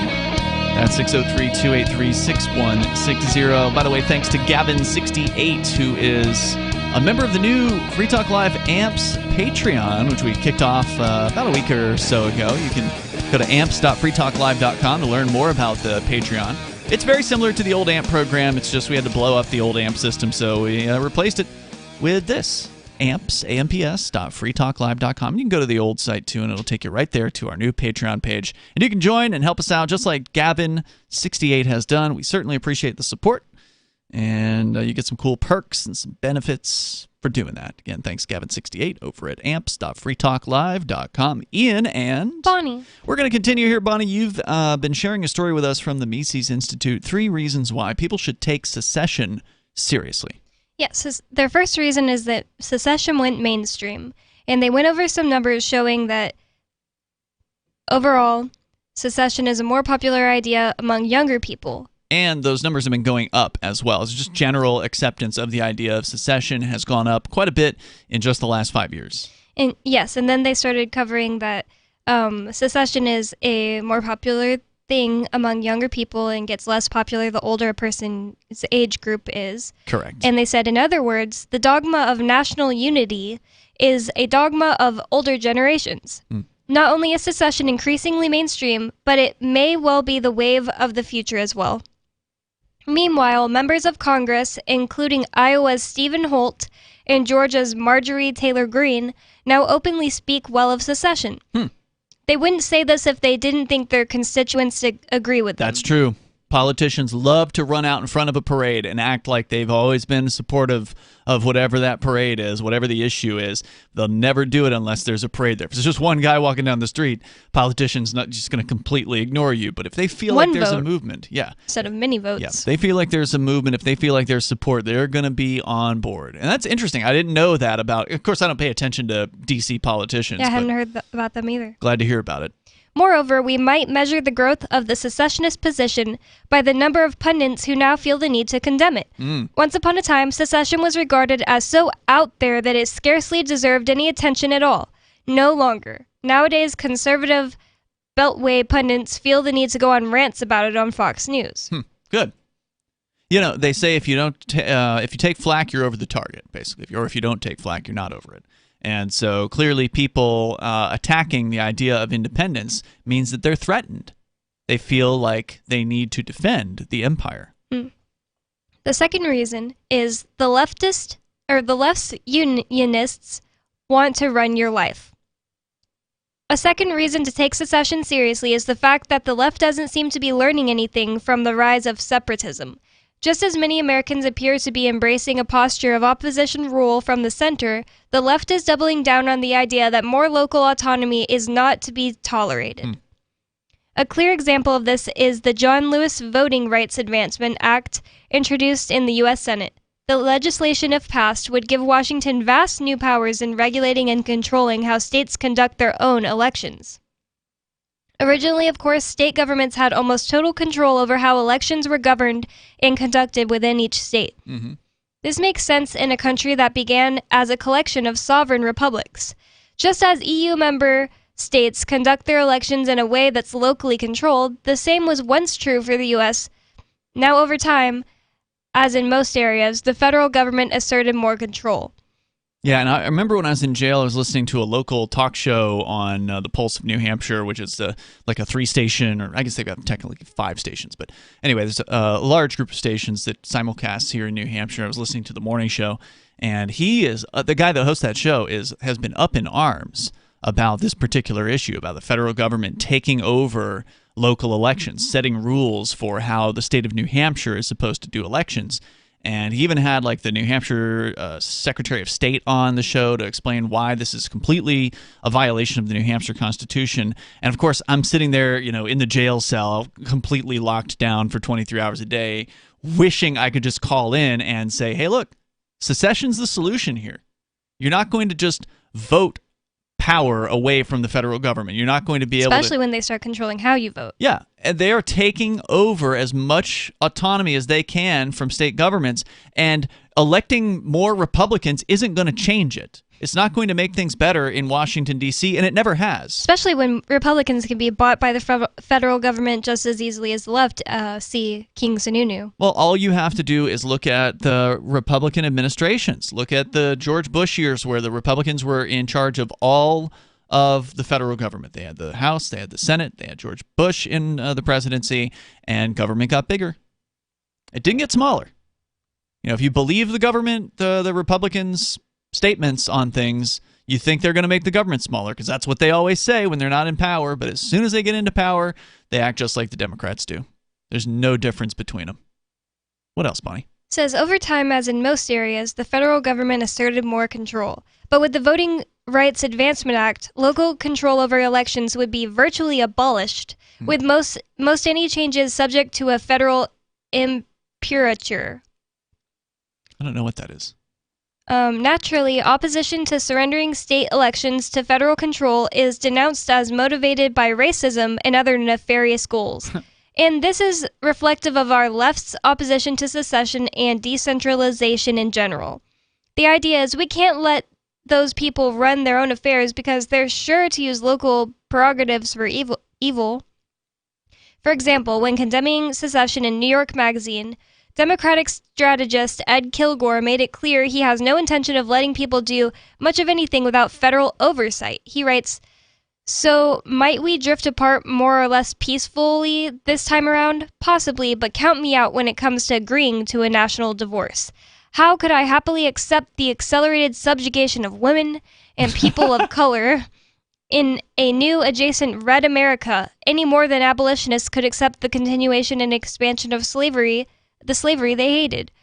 What a ridiculous statement. I mean, he's suggesting there that there are no black red staters, right? That there's nobody who's involved in Republican politics or whatever who is non-white. Well, and it's absolutely ridiculous. Anyone that's been to a Trump rally knows that there's a ton of people from all kinds of different, geographic and racial backgrounds that support the right wing. Yeah. And they should have their place. They're not going to subjugate people. There's not a bunch of... I don't get it. People think that there's a ton of white supremacists out there, and I'm sorry, there's not. There's barely any of them, and most of them are on trial right now in Charlottesville. You can make them cry very easily. Yeah. You can argue with them until they run out of the room. Most of them are federal agents, frankly. Most of them are undercover federal operatives who exist only to try to gin up, conflict between That's what people. I believe. So it's a load. Look, is this guy in New York saying that he's going to invade those states? Because or he's going to go in there and physically stop people from doing whatever. I mean, he can oppose it if he wants to, but the reality is, if there are enough people who say we're done and walk away from the union, then there's nothing that can be done about it. There's nothing that the federal government or him sitting in New York is going to do about New Hampshire or Texas or you fill in the blank. Those people walking away from it. The best weapon to use against ideas you think are bad are good ideas. That's so right. Free speech. Just if you think that people have bad ideas, you should be free to tell them that. Yeah. That doesn't mean you should be free to hold them down and make them do something Right. That's the hallmark of a bad idea, is that you have to have a gun to enforce it. There's more coming up here at 603-283-6160. Your calls and thoughts are welcome on Free Talk Live.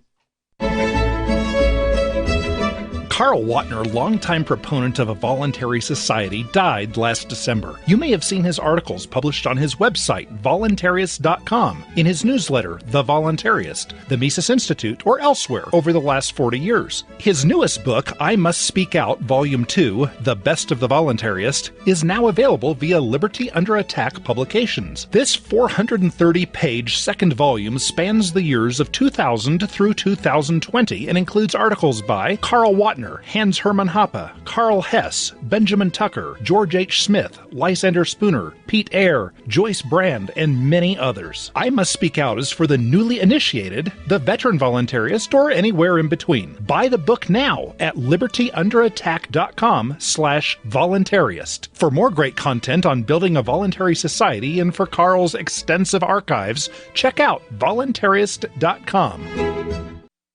From Feature Story News in Washington, I'm Simon Marks. President Biden says his government was clumsy in its handling of a controversial submarine deal with Australia that led France to withdraw its ambassador from Washington. Meeting President Emmanuel Macron in Rome ahead of the G20 summit, the president indicated that he believed the French had been given fair warning that their agreement with Australia was about to be ripped up. He spoke off microphone in response to a reporter's question. I was under the impression that France had been informed long before that the deal was not going through. I honestly thought it was not going to be. The White House has not disclosed who the president believed had given the information to France, nor whether it was a member of his own senior team. The President's Day began with a 90-minute Vatican meeting with Pope Francis. Climate change was high on the agenda. Britain's Queen Elizabeth has been advised by her doctors to rest for 2 more weeks. From FSN's London bureau, Ollie Barrett reports. Buckingham Palace says the Queen will not undertake any official visits over the next 2 weeks. She may continue some so-called light duties, such as virtual audiences with dignitaries. There is said to be a firm intention on the Queen's part to be at Remembrance Sunday events in person on the 14th of November. The 95-year-old spent a night in hospital last week for what were described as preliminary investigations. Earlier this week, it was announced she wouldn't attend the COP26 climate summit in Glasgow, but would deliver a video address to delegates. Ollie Barrett, London. The European Commission has suspended funding to the World Health Organization's programme in the Democratic Republic of Congo over the global health body's handling of a sexual abuse scandal. From FSN's bureau in Kinshasa in the DRC, Chris Ochamaringa reports. Authorities at the EU say the suspension of funding for the World Health Organization operations in the DRC will affect 5 programs that they've been supporting. The programs include the health body's COVID-19 and Ebola operations. The decision comes a month after an independent investigation uncovered 83 cases of sexual abuse committed by staff of international aid agencies during an Ebola outbreak in eastern DRC. 21 of the implicated officials were employees of the WHO. An independent panel blamed the WHO for structural failures that led to the sexual abuse. Chris Ochamaringa, Kinshasa. Another Republican congressman who supported President Trump's impeachment has announced he's standing down. Adam Kinzinger of Illinois has been one of the former president's most outspoken Republican critics. He says his political career is not over, and he's founding a new centrist organization that could further threaten Republican unity. From bureaus worldwide, this is FSN. Got Telegram? You can follow our channel there and discuss show prep with other listeners at telegram.freetalklive.com.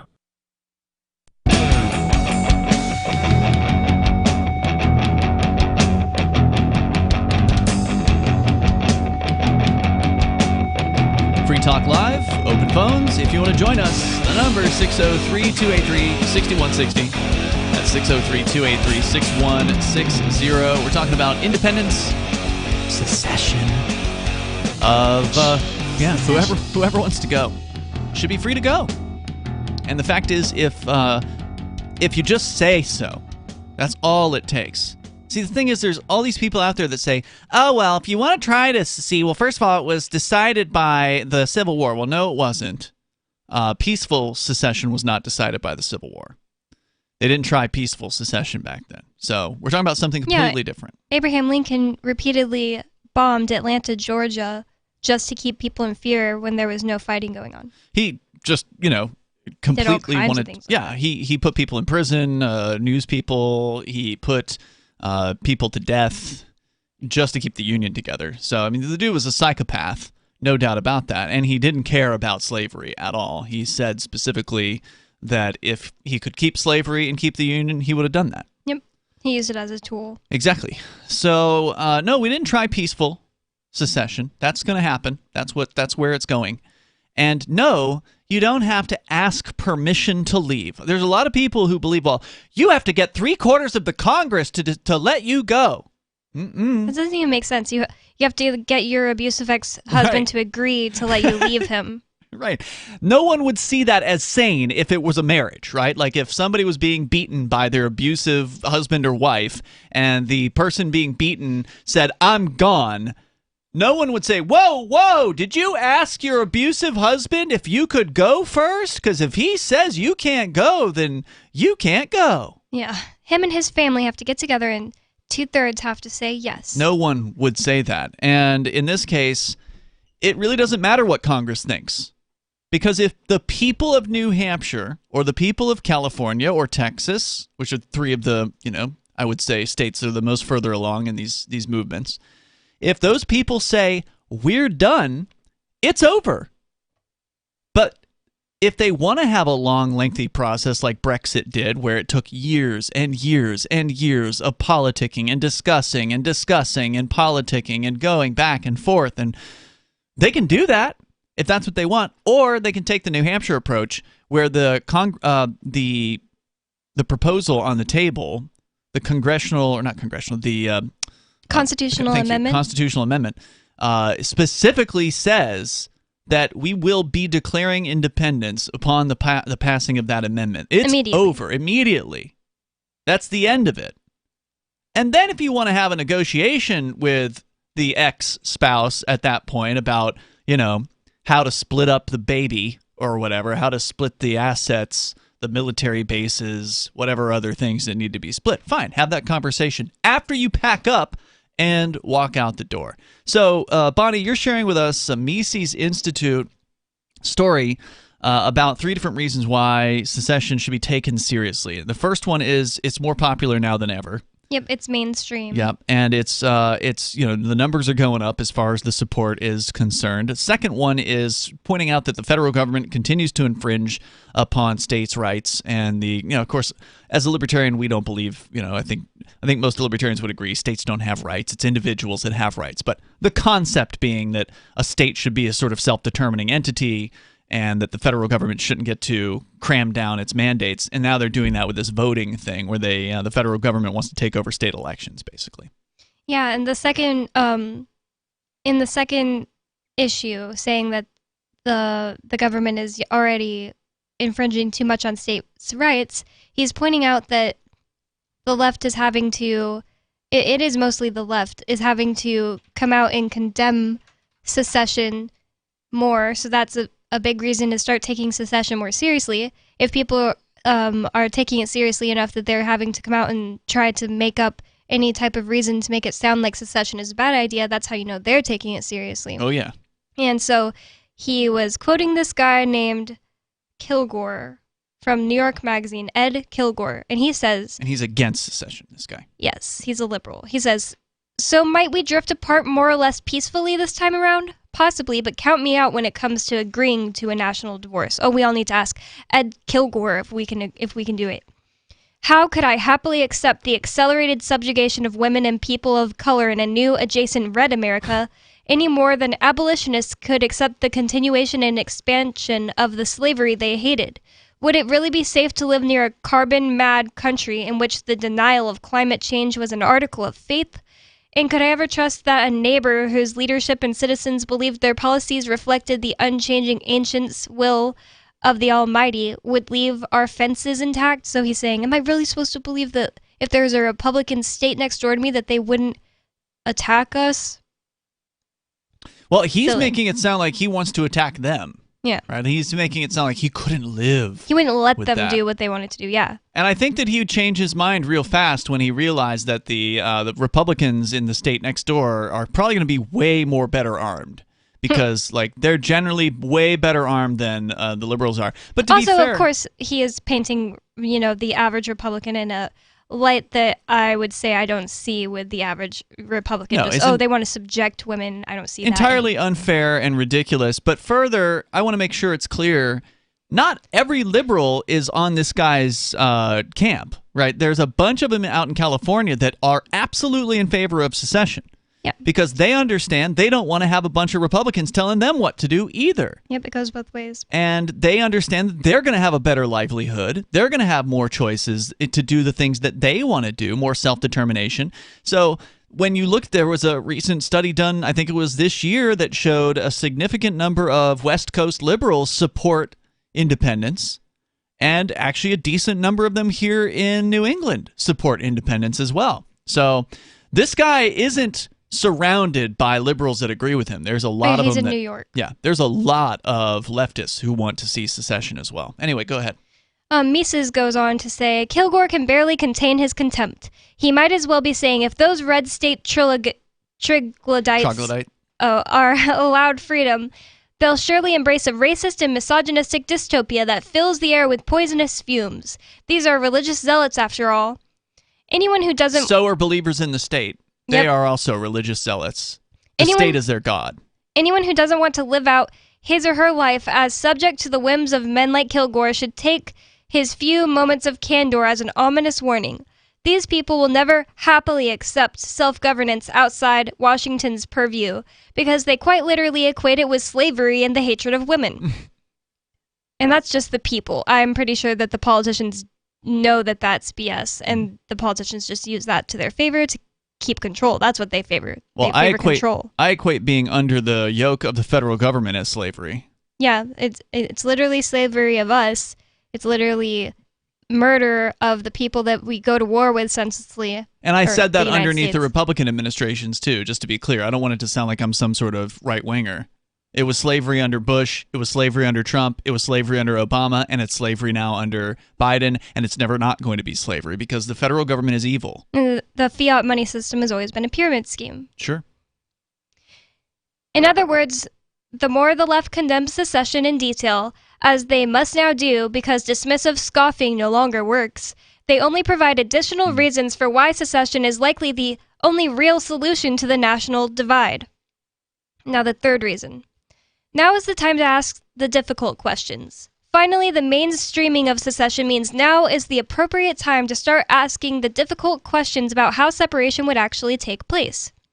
For example, the issue of nuclear weapons cannot be ignored, although the case of post-Soviet Ukraine shows it's not as intractable a problem as many people suspect. Moreover, the question of the national debt ought to be approached. It will likely also be necessary to admit that under all realistic scenarios, a partial default is the likely outcome either with or without secession. Yeah, absolutely. And they almost defaulted a couple weeks ago. They almost got to the point where they couldn't pay their debts. And they couldn't pay for the treasury bonds that were coming due. And that deadline got just kicked down the road a couple months. It's coming up again on December 3rd. So they're going to have to do something else. They're going to have to raise the debt ceiling. Print $1 trillion coin. Or print $1 trillion coin. More coming up here. If you want to join us, 603-283-6160. And we can continue. Your calls and thoughts are welcome here. This is Free Talk Live. We have some good news. The indictments against Ross Ulbricht in the District of Maryland were dismissed with prejudice, meaning they can never be refiled. This is especially good because those indictments contain the only charge ever made that Ross engaged in murder for hire. This was a serious allegation that Ross Ulbricht denies. It was never prosecuted or ruled on by a jury, but was trumpeted by the federal government and the media as if it were proven fact. The Maryland court held these indictments for almost 5 years, poisoning Ross's case and leaving him under a cloud of unproven allegations. allegations. As explained in Ross's appeal to the Supreme Court, the fact that the judge used these allegations to give Ross a draconian sentence of double life without parole violated his Sixth Amendment right to a jury trial. Judges are required to issue sentences based on convictions decided by a jury, not unproven allegations never even charged at trial. Although this is a positive development, the dropped indictment will not set Ross free. Now, a presidential pardon is Ross's only hope of freedom. Sign the petition at freeross.org. freeross.org. I'm a little obsessed with My Magic Mud. Several years ago, I met Jessica Armand, the founder and CEO of My Magic Mud, and I didn't even know my teeth were coffee stained. A week's worth of use convinced me, and now I use it every 3 or 4 days. It's clinically proven to whiten teeth, and I think it cleans better, too. My Magic Mud's available at most local health food stores, Sprouts, Natural Grocers, CVS, Walmart's Natural Beauty Aisle, but I can get it for you for 20% off with coupon code FTL20 at mymagicmud.com. FTL20, mymagicmud.com. There are lots of ways to listen to Free Talk Live. Our podcast has been around since podcasts began, and now the FTL feed is loaded with content besides our full show archives. Did you know that we make it easy for you to customize your podcast subscriptions? We have different feeds, one that includes only our full shows, one with just the Daily Digest, and our main feed that includes everything. You decide what you listen to. It's quick and easy to customize your feeds at feeds.freetalklive.com. That's feeds.freetalklive.com. Join liberty-minded voluntarists, anarchists, and libertarians from June 27th through July 3rd for the 6th annual Fork Fest at Rogers Campground in the beautiful White Mountains of New Hampshire. Fork Fest is a fork of the Porcupine Freedom Festival, which sold out for the first time in 2021. Fork Fest takes place the week after Pork Fest, but Fork Fest is decentralized, which means that there's no ticket cost and no one is in charge. All you have to do to join the fun is reserve your camping site, RV site, or motel room with Rogers Campground for June 27th through July 3rd. There's no better place to celebrate Independence Day than around other freedom-loving activists in the Shire. You can find out more at the unofficial website, forkfest.party. You can also connect with other attendees on the Forkfest Telegram and Matrix chat rooms, as well as the Forkfest Forum. You can find links to those at forkfest.party. We hope to see you there. Forkfest.party. What if you want to hear the latest episode of Free Talk Live, but all you have is your phone, you forgot to download our archive, and you have no data connection? You can call our Listen line at 641-793-0191. That's a long-distance number, so you may incur charges. If not, listen as long as you want. 641-793-0191. The Free Talk Live Listen line, 641-793-0191. There are basically 2 types of advertising, direct response and branding. Radio's great for direct response with its low cost to listener ratio, but audio can't be beat for branding, which is a longer-term endeavor. You want to be the first thing that someone thinks of when they think about your product or service. If you have a local business that you want kept top of mind in your community, call the station. If you need national reach, Free Talk Live's got around 200 radio stations, millions of monthly listening sessions, can suit all budgets, and if we don't think we're right for you, we'll tell you. Email me, mark@freetalklive.com. Our Matrix server is about as free as internet chat can be. Join the existing rooms or create your own at chat.freetalklive.com.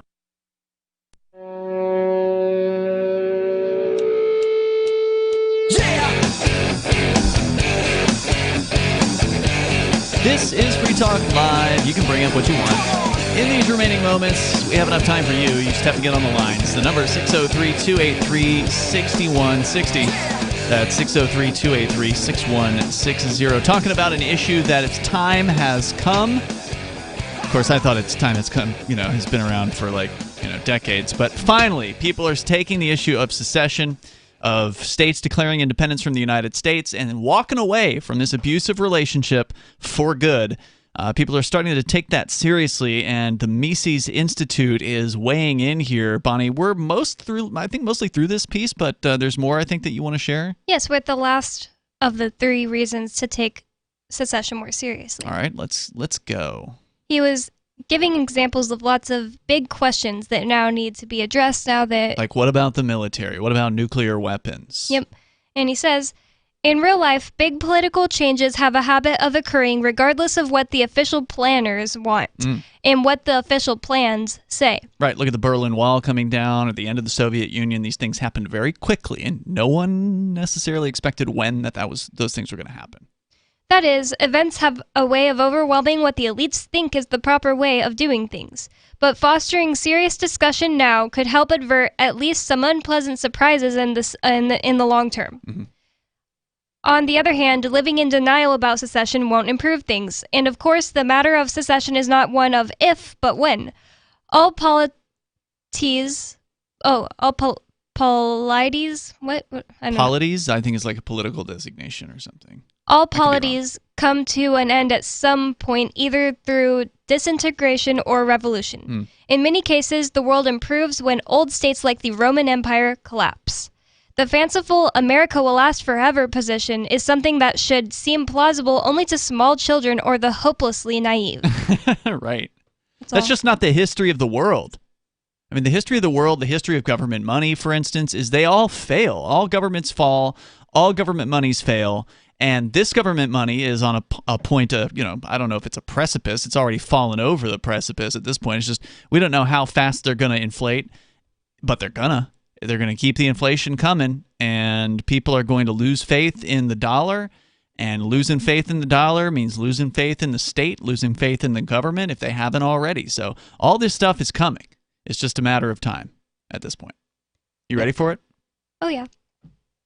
Hope so. Yeah, it's pretty exciting, and I'm glad to hear people are discussing this in a serious manner. We're going to definitely keep talking about it here, especially as more developments happen here in New Hampshire.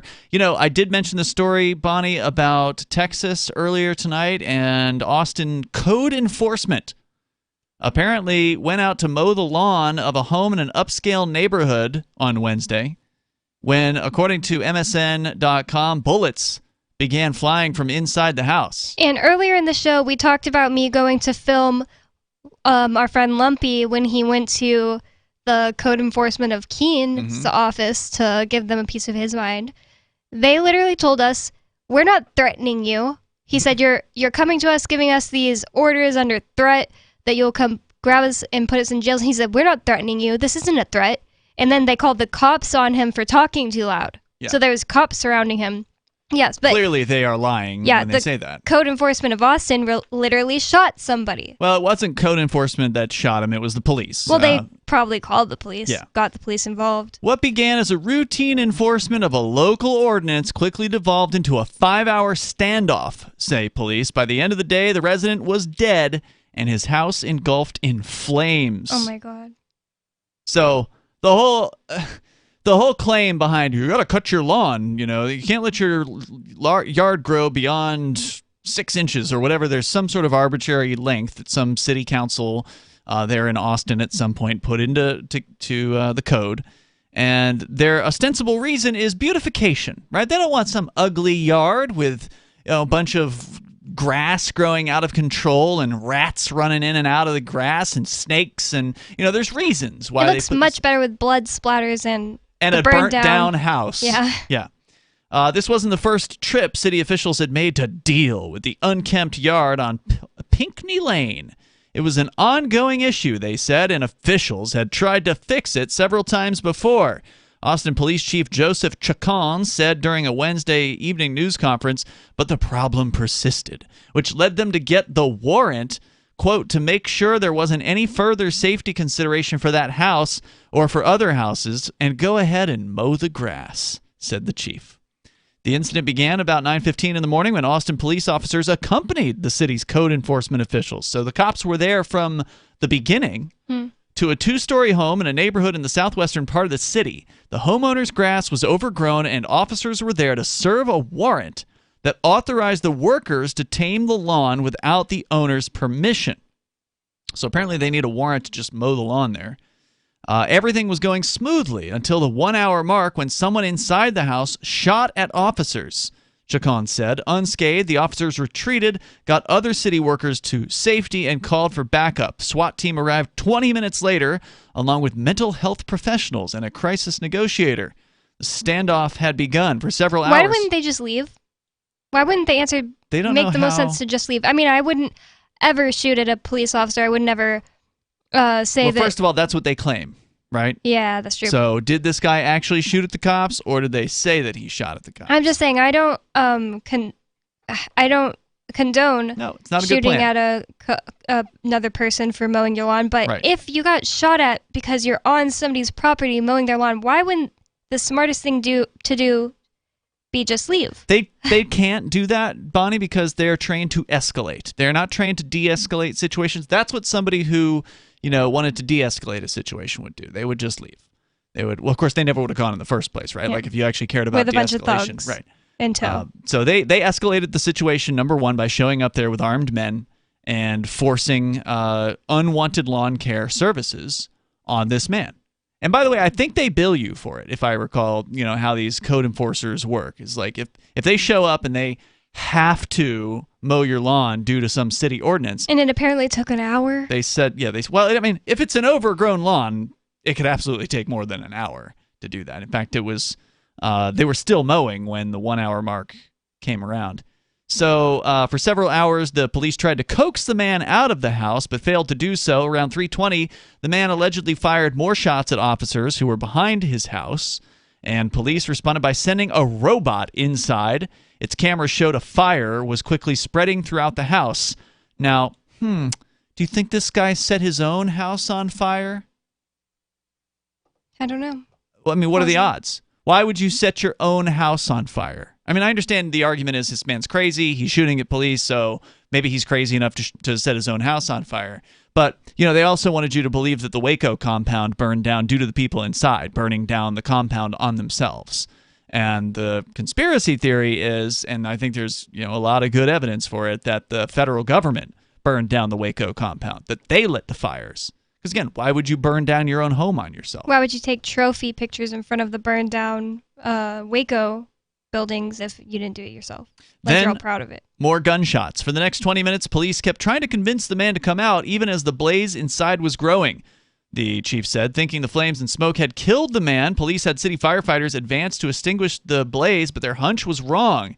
At 3:39, the garage door... Wait, so they didn't go in and save him? They were just waiting for it to kill him? Yeah, pretty much.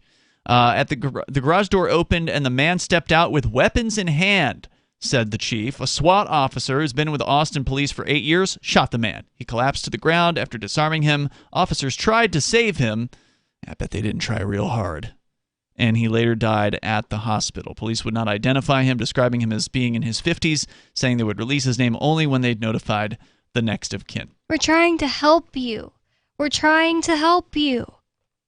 Stop you just want us to resisting. leave? We're trying to help you.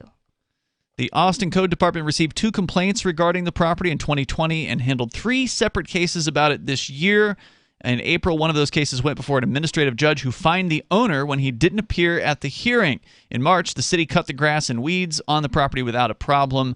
On August, they notified the owner he'd violated the code by letting the grass grow more than a foot tall and ordered him to cut them within a week. Failure to correct the condition by the above deadline may result in city action to clean the property at your expense. And boy, was it at his expense. Now he's dead. And now the house is a burned out husk.